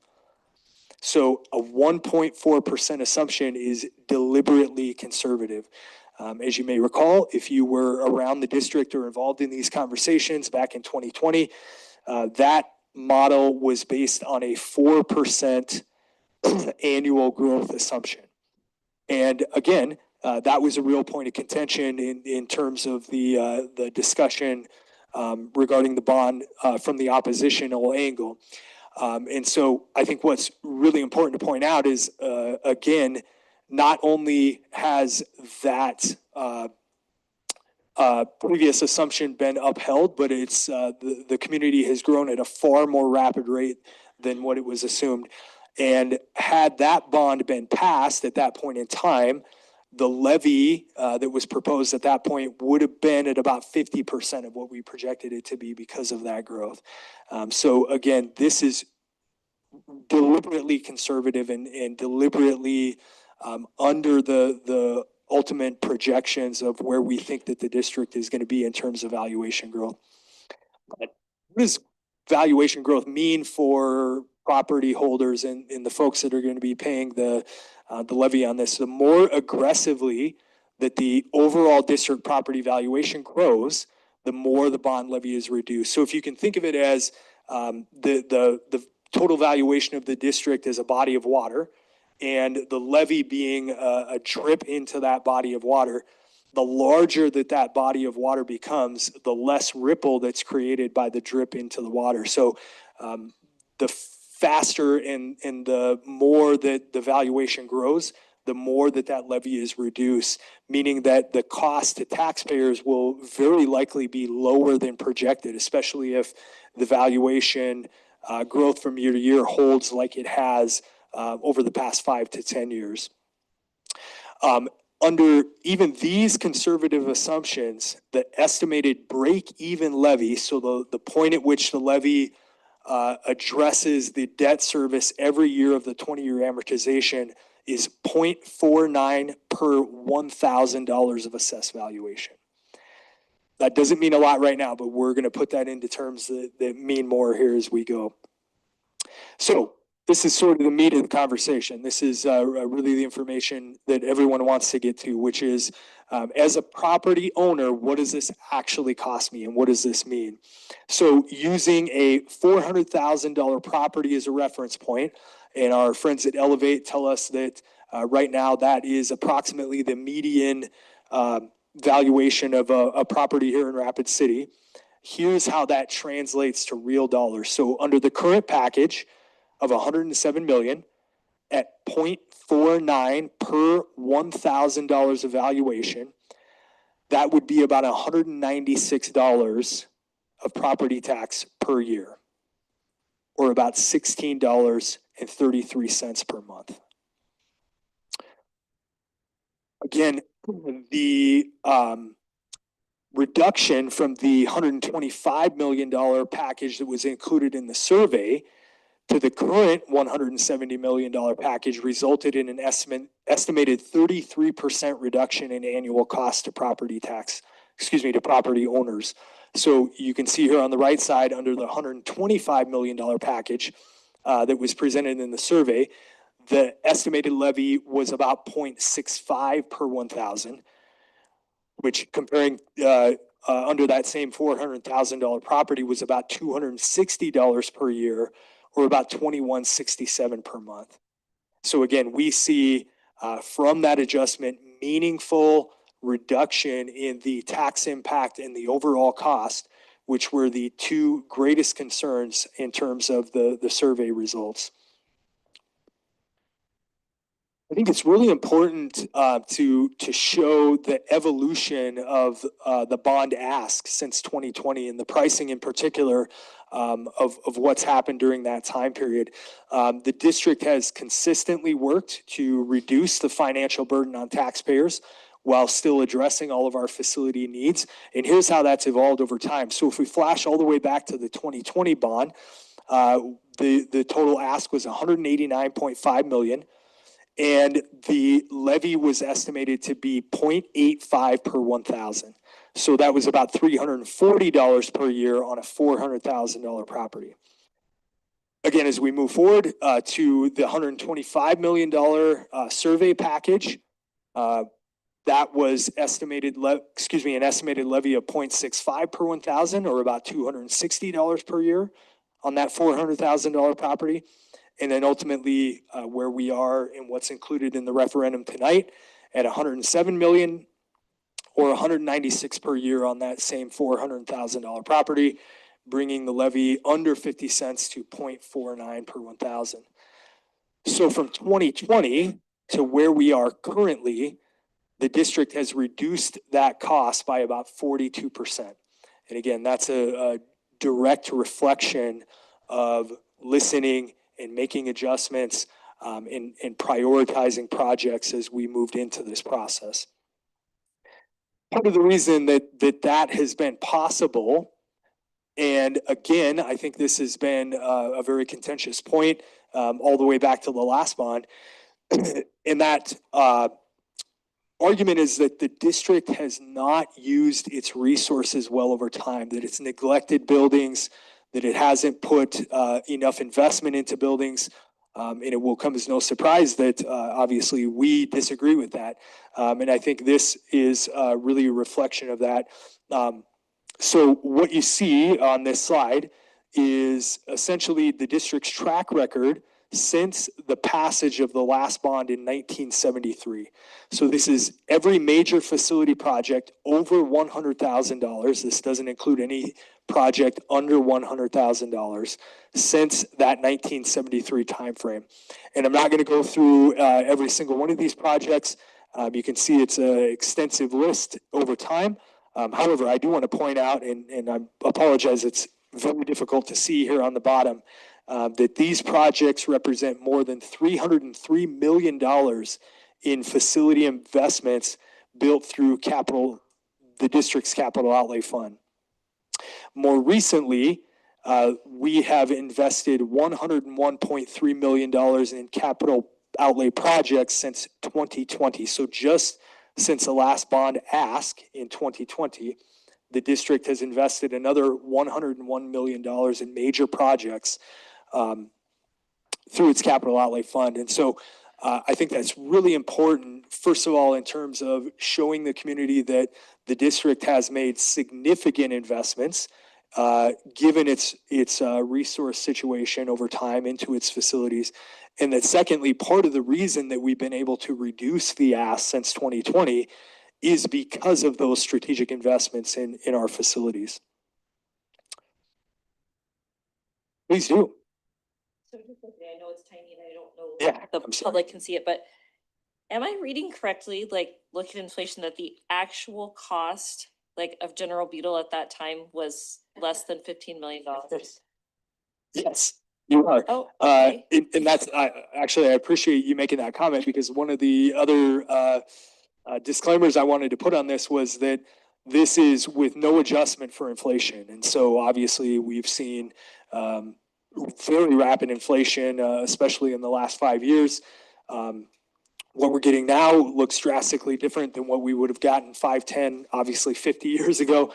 When you look at even, for example, the first project on this list in 1977 being Central High School at $11 million, which is a facility now that would cost obviously probably a couple $100 million. So if we went back and in full transparency adjusted for inflation, this would be hundreds of millions of dollars, and I mean, probably pushing $1 billion. So again, in terms of the argument that the district has not used its resources well over time, I would argue exactly the opposite of that. I think the district has used its resources exceedingly well in a very difficult situation, and done the very best it could over time to invest those resources wisely. Moving into some specific discussion about the referendum. And again, this was a point that was discussed a lot during the last bond referendum. I'm sorry, I'm trying to move this around to see my screen better. That's why I'm struggling here a bit. Was the idea that the language in the referendum did not match the specific projects that the district was discussing, and that essentially there was going to be an open check for the board to then do any projects they wanted, even those that weren't identified in the district's informational campaign. And so as you're going to see here in just a moment, this language is more specific than what you would commonly see used in bond referendums around the state. However, the facilities committee and ultimately the full board felt that it was important that the district be exceedingly transparent, and as such, you will see more specific language in this particular referendum. So obviously the referendum is attached to the agenda. It's very long. There's a lot of information in it, but really this is the information that folks care about. And so what that referendum does is pose a question to the community. And the question is, shall the Rapid City Area School District of Meade and Pennington Counties issue its negotiable general obligation school bonds in a principal amount not exceeding $107 million, issued in one or more series, provided by no series shall exceed the district's constitutional debt limit, payable and maturing from 1 and not to exceed 20 years after the date of issuance, for the purpose of financing school improvements, including constructing, renovating, and improving school facilities, including but not limited to HVAC energy and efficiency upgrades at Horace Mann Elementary, Meadowbrook Elementary, and North Middle School, safety and security upgrades at Blackhawk, Grandview, Norwood, Southwest Middle, and West Middle Schools, a renovation in addition to South Park Elementary, construction of a new elementary school on the Parkview property, safety and security improvements at Stevens High School, furnishing and equipping the same and paying the cost of issuance for the bonds, if so approved by the voters. That is a mouthful, but ultimately that is the question that will be included in the referendum and obviously pushed out to voters in November. Just a reminder that a 60% supermajority is required for that referendum to pass under South Dakota law. So again, more specific language, hopefully in the idea of transparency and really showing the public this is exactly what these bond proceeds are going to be used for. It's very important to note that the overall plan here and sort of back to Ms. Stephenson's response to open forum is bigger than the bond, and that the real power of this referendum is realized when we talk about how the bond resources will combine with the district's capital outlay funds to address all the master plan projects over a 10-year time frame. The bond alone is obviously not the full story. It's really the catalyst that makes the entire plan possible. We talked about this quite a lot in multiple facilities conversations, but what we're trying to do in this situation is reverse the snowball. We've had mounting deferred maintenance, mounting facility needs that compound over time. And what we're trying to do is reverse that snowball and start going the other direction. And acting now really stops that escalation, and it puts us on a very different trajectory in terms of what our facilities look like. Completing projects sooner, as we can see from the most current example when we look at 2020 versus the current bond ask. Completing these projects sooner really avoids a massive amount of inflationary cost increases, both from the idea of project costs and from financing costs, and ultimately saves our taxpayers significant amounts of money in terms of construction and materials.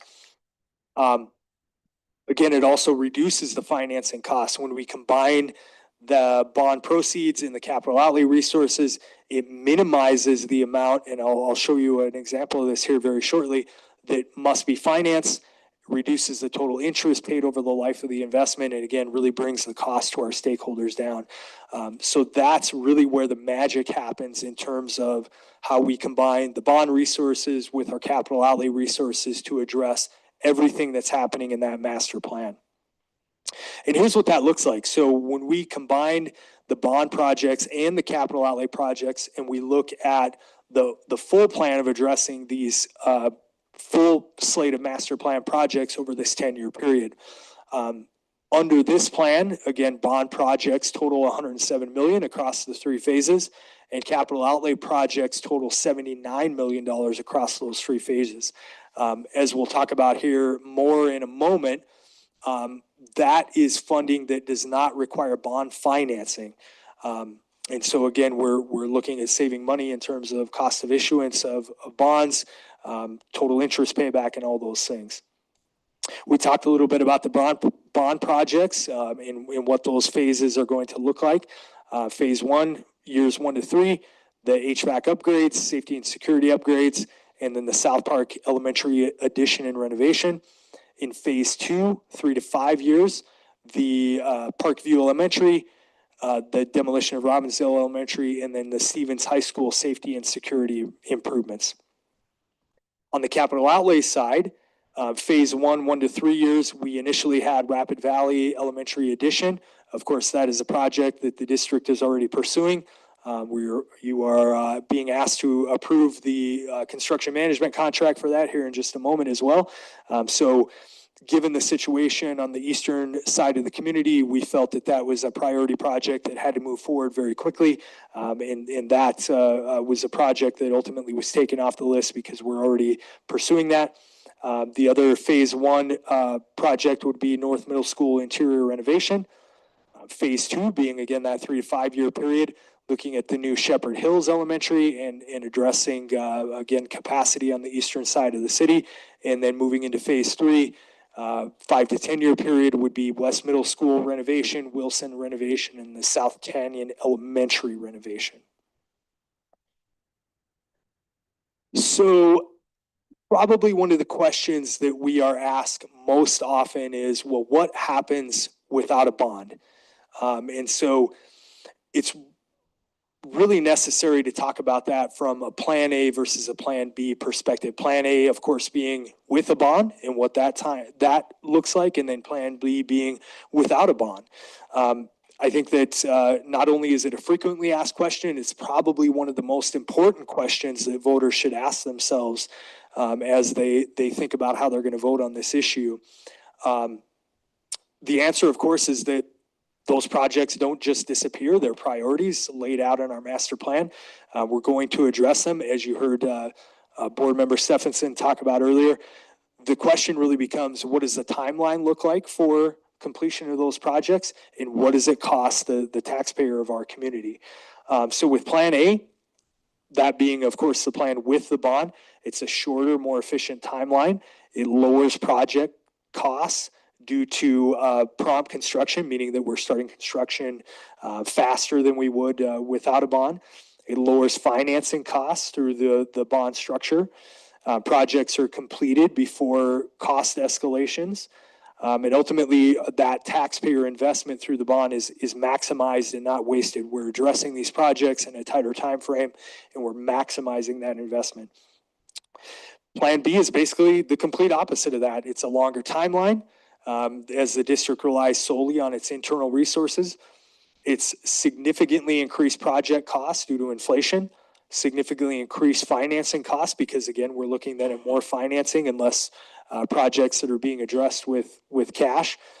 The projects are taxpayer funded regardless. I think this is often a misunderstood point, that just because we're asking for a bond, means that if the bond is not approved, that those projects are just going to go away and ultimately not being taxpayer funded. They're still going to be taxpayer funded through the capital outlay process. It's just going to be, again, a longer, more expensive timeline for those projects to be addressed. And ultimately, students wait longer for safe and modern facilities.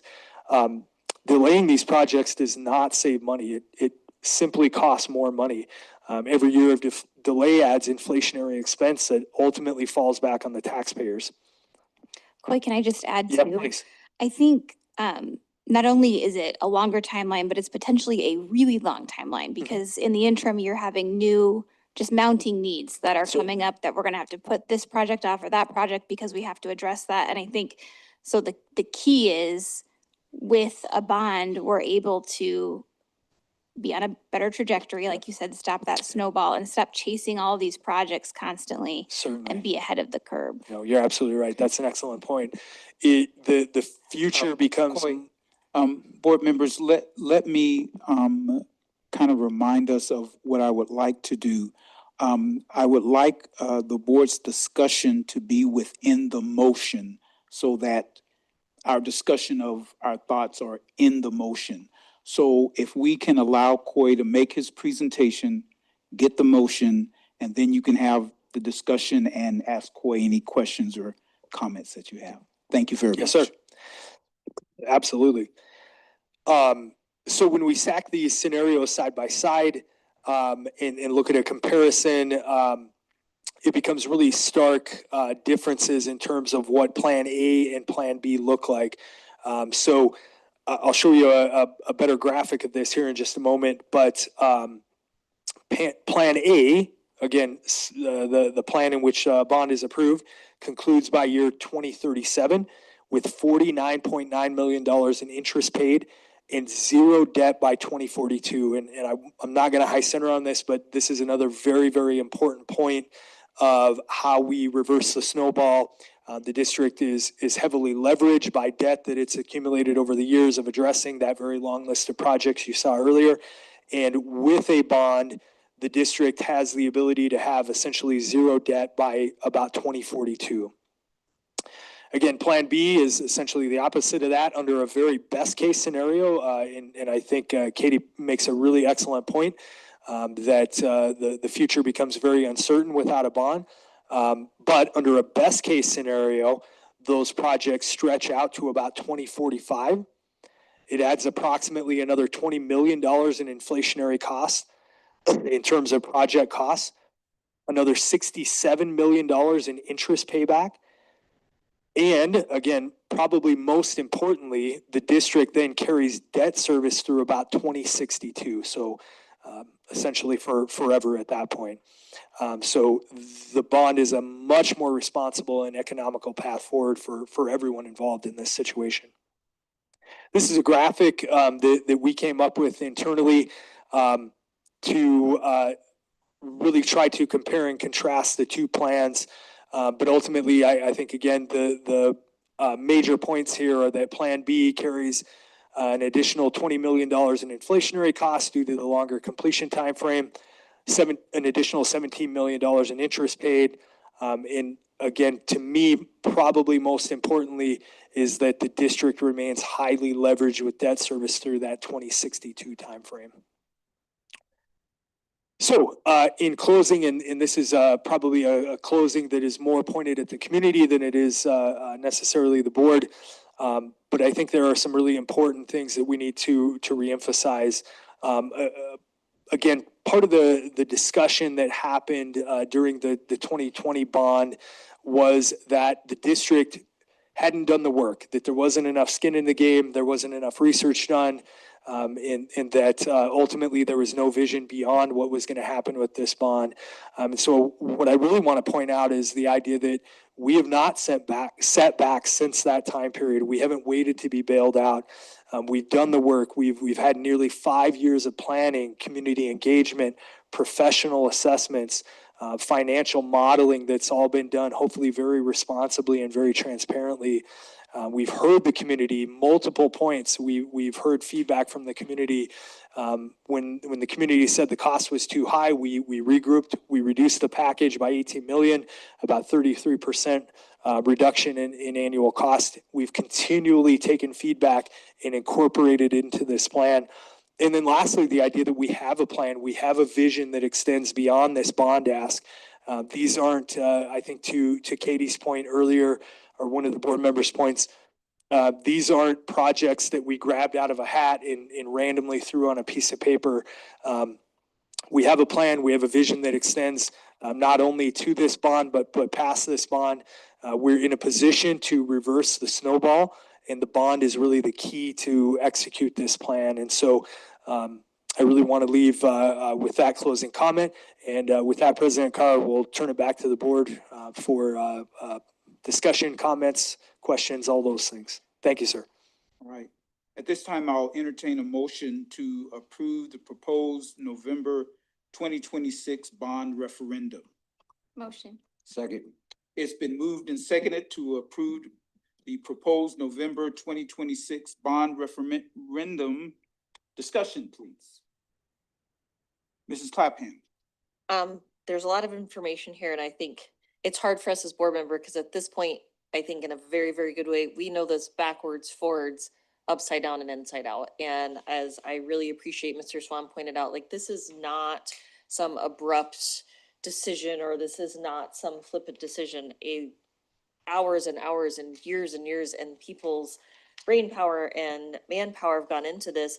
And I just a little bit piggybacking on towards the end of this, talking about the Plan B. I just really want the community to recognize we kind of joke a little bit about, what we lose sleep over as board members. And one of those things for me is Plan B. We have a school that's almost 100 years old. And there have been nights when I have woken up and thought, what happens if we can't safely put students in that building? Where do those children go? We don't have capacity to move 200 and 300 children to a safe space. And that's not fair to staff. That's a realistic concern. And so when we look at the Plan B, the best decisions are not made in crisis mode, when they're made because you have to make them. When you replace your dishwasher because it's 18 years old, as opposed to your dishwasher just flooded all over your kitchen, two very different decisions.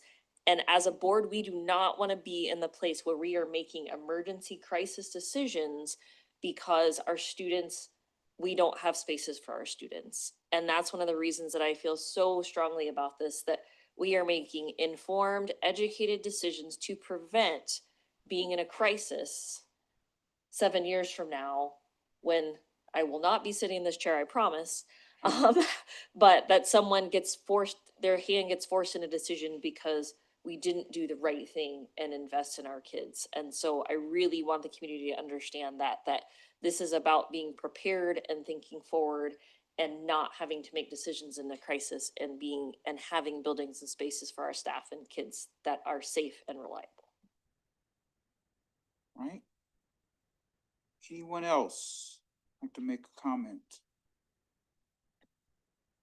Dr. Thompson. I didn't see anybody else, so I thought I'd jump in, but That's fine.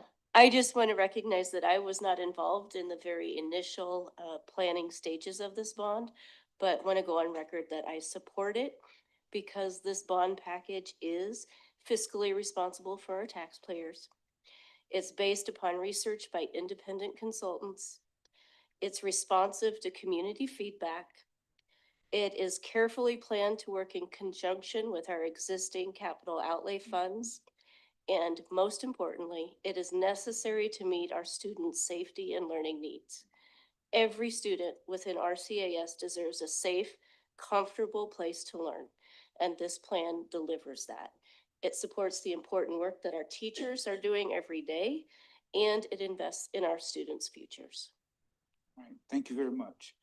Ms. Stephenson. Yeah, thanks. Katie and I have kind of been giddy about this for the last week because it's the culmination of so much work. And it's hard not to see to feel like tonight's vote is an end.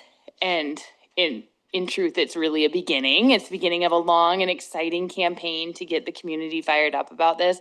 But I'm really fired up, on the, we've done so much work, Donna too, Coy, Jade, it's been so much work and so many really meaningful discussions, and this whole board has been involved in those discussions. And this feels really exciting because,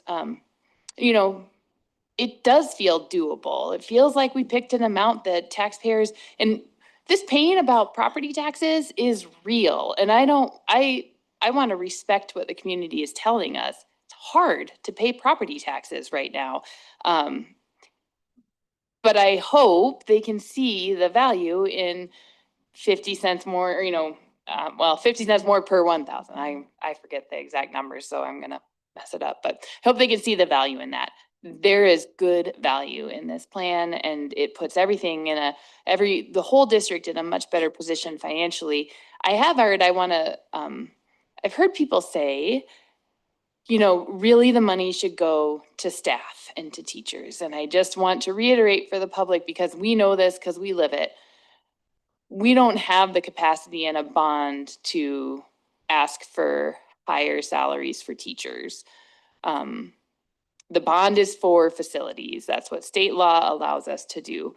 So what this does is it lets us improve our facilities so everybody, including staff, is safer and more comfortable and everything is more conducive to learning. But it also then gives us the momentum to talk to our legislators about how we can help increase teacher pay, all the little baby steps that we need to make this district stronger and more effective and make our community better. I agree with Mrs. Gross, or Dr. Gross, who said, this isn't big enough. I agree, it's a baby step, but it is such an essential baby step, and I'm so proud to be a part of it, and so excited for this campaign and for the next 7 months. It's 7 months, for the next 7 months. I'm so excited. I'll talk to everybody I see about schools.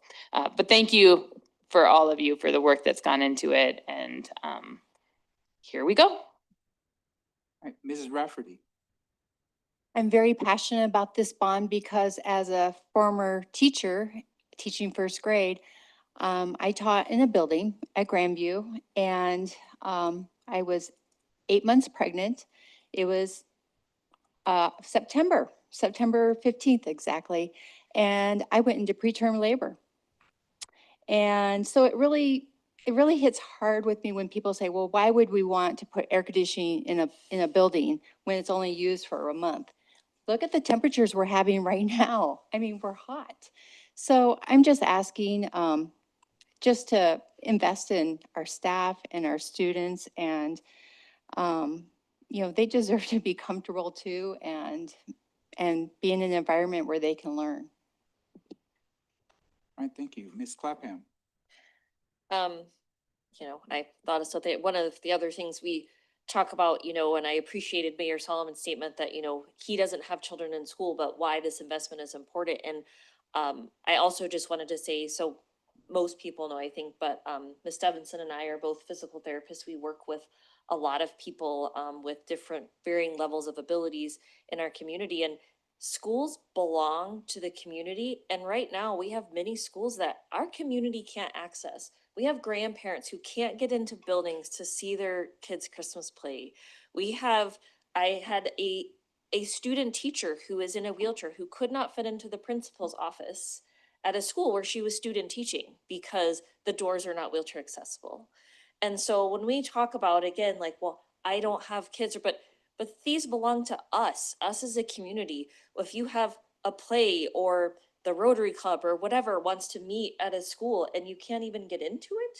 And so though like ADA isn't listed on this, that's what we talk about. Well, then when we use the bond, we now might have funds in capital outlay to, okay, now we can put up a ramp or an elevator or something else to make our buildings accessible. And that is so important for our community who is paying for these buildings. for everyone in the community to be able to access them. And that's another thing that I am super passionate about. For every student to be able to access any building, for every parent, for every grandparent, to be able to access these buildings that belong to our community. And so that's even another piece that people may not even think about, but is really, really important, and another reason that this is so important for this bond to pass. All right, Mrs. Urban. I ran on this issue when this is one of the biggest reasons I wanted to get on the board, was because I wanted facilities to be addressed.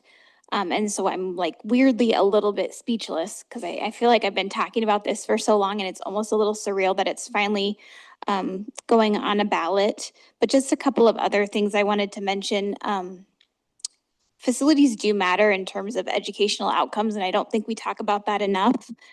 Even if you look at, for example, my daughter went to the Old South and the New South, and what they were able to do just in terms of like a science project that wasn't available at the Old South and is available at the New South. It really does make a difference, and there's plenty of studies out there that will show that as well.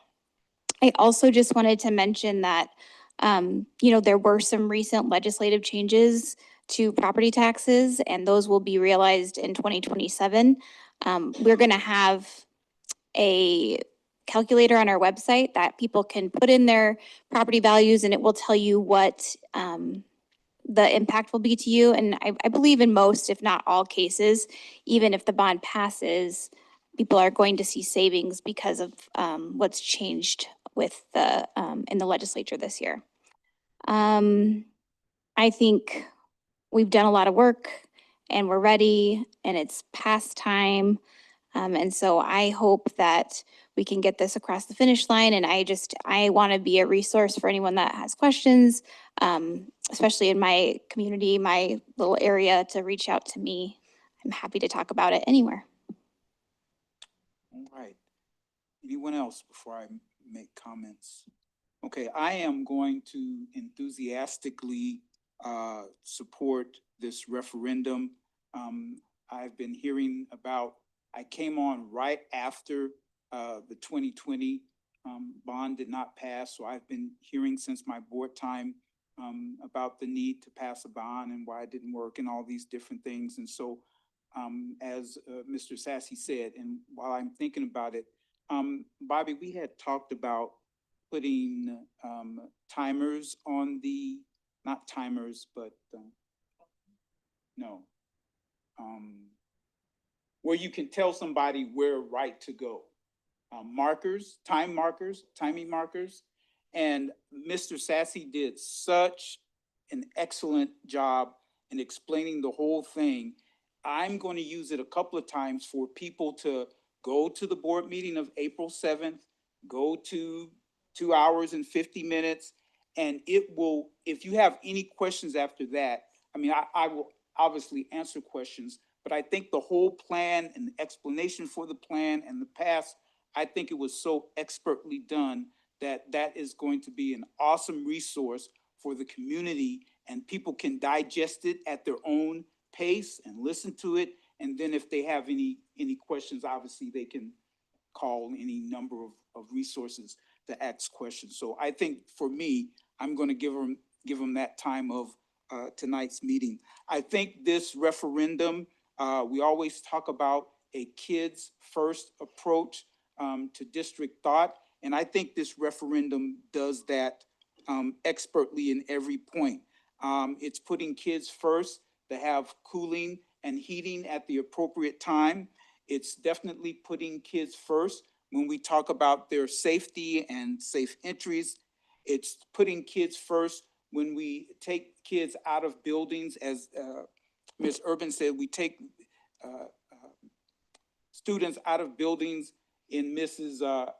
Claphan's fear that may slide down the hill at any time. We're thinking about kids first. Building new capacity in the district puts kids first. And obviously the things that we're going to do at students. So this whole referendum is putting kids first, and it's the betterment of their education. We did hear comments tonight that, well, it's not quite enough.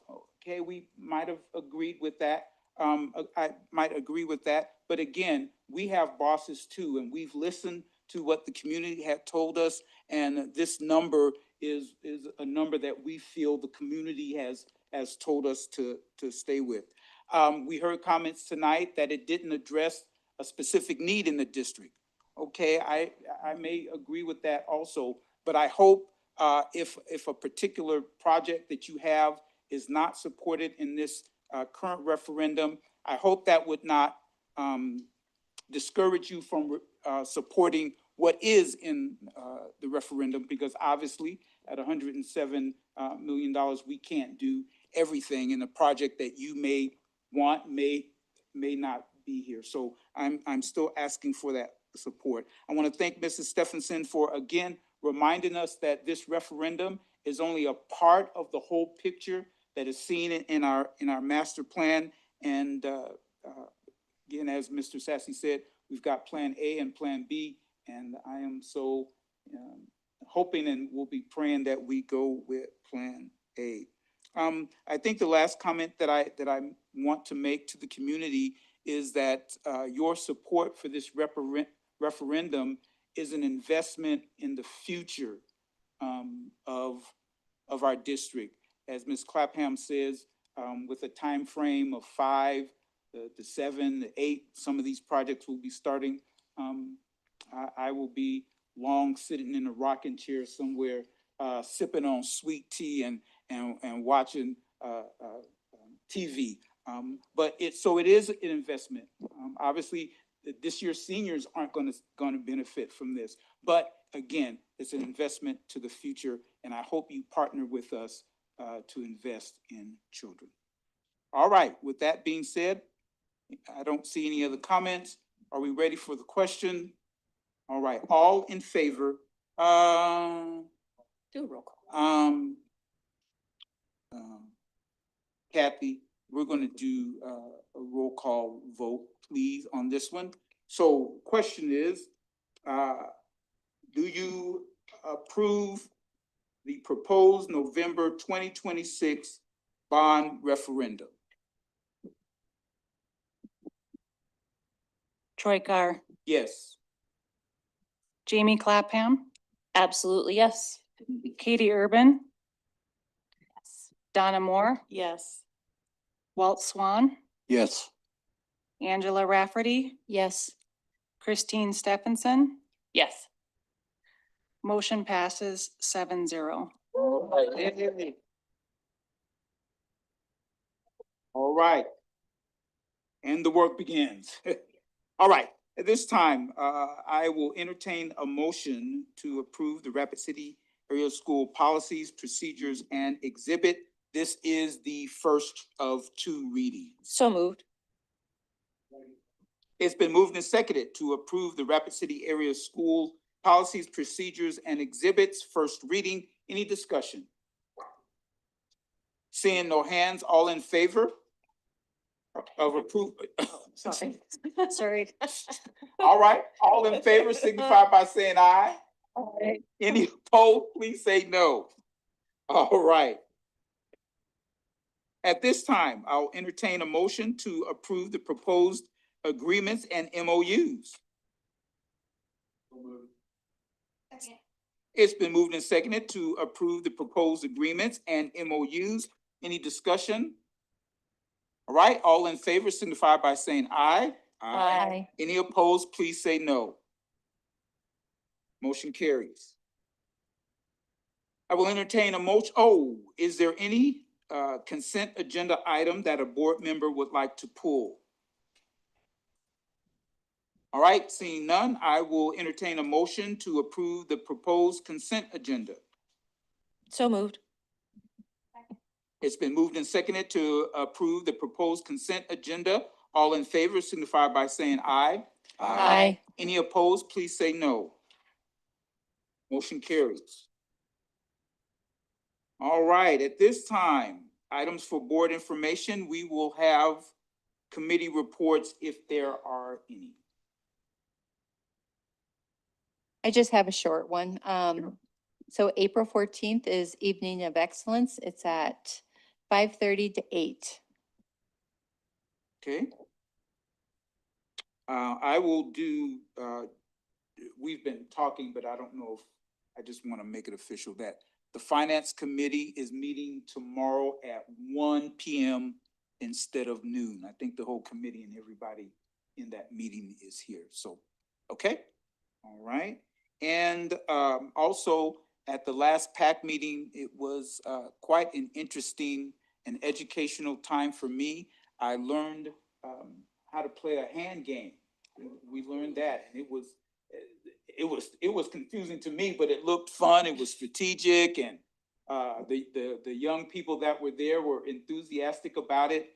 And that conversation led into maybe some district sponsored activities and games and different things that the students of the district can participate within district and not have to necessarily travel and go outside around the state, but that we would have our own thing. So that was an interesting idea, interesting concept, and I just personally appreciated finally learning what the hand games is. So, any other committee? Yes, ma'am. Well, we covered a lot of facilities already, but wanted to point out what Coy emailed us about, and we had discussed in the facilities committee as well, that the maximum price for Rapid Valley Elementary has come in. And as Coy stated, it's been quite a journey from an estimate in the, $15 million zone. And then actually it's going to probably be more like 25 million. And then Jade and Skull and with a lot of hard work got it back down to a guaranteed maximum price of 20.5 million. So wanted to point that out. We discussed that at facilities and quite pleased with that outcome and happy that we're going to have a great facility in that part of town. They need it. Thank you. Any other committee reports? Seeing none, we're going to other. Any other? All right, Mrs. Clapham. Really briefly, President Carr and I will be traveling to the National School Board conference in San Antonio on Thursday. So it's always a really great event. And even bringing back like the idea of student involvement in student school board actually kind of started from a presentation that I saw back in New Orleans a couple years ago, as well as presentations on bonds. And so it's always really great to be able to learn how other people do things other places and things we can bring here. And I just wanted to do a quick shout out to Kayla Taylor in nutrition. So often social media can be great and it can be horrible at the same time. And I just saw such a pleasant interaction. A parent with a child with special dietary needs had questions, and Kayla, who was on maternity leave and did not have to acknowledge them at all, gave just such a thorough response and was so kind and supportive and directed her to who to call at nutrition and told her the procedures we go through to help students with special diets. And I was just really impressed because again, she's at home on maternity leave with her baby and she's still caring about our kids and families. And so I just really appreciate her, and just another example of how our staff goes above and beyond when it's unseen and not because they have to, but because they're passionate about what they do. All right, thank you. Anybody else? Going once, twice? All right, at this time, I will entertain a motion to go into executive session SDCL -1-25 -2.1 and 2.3. Second. Let's do it, guys. Second. Me. Oh, Lord, and that's 8:22. Okay, all in favor of going into executive session signify by saying aye. Aye. Any opposed, please say no. All right, we're officially in executive session.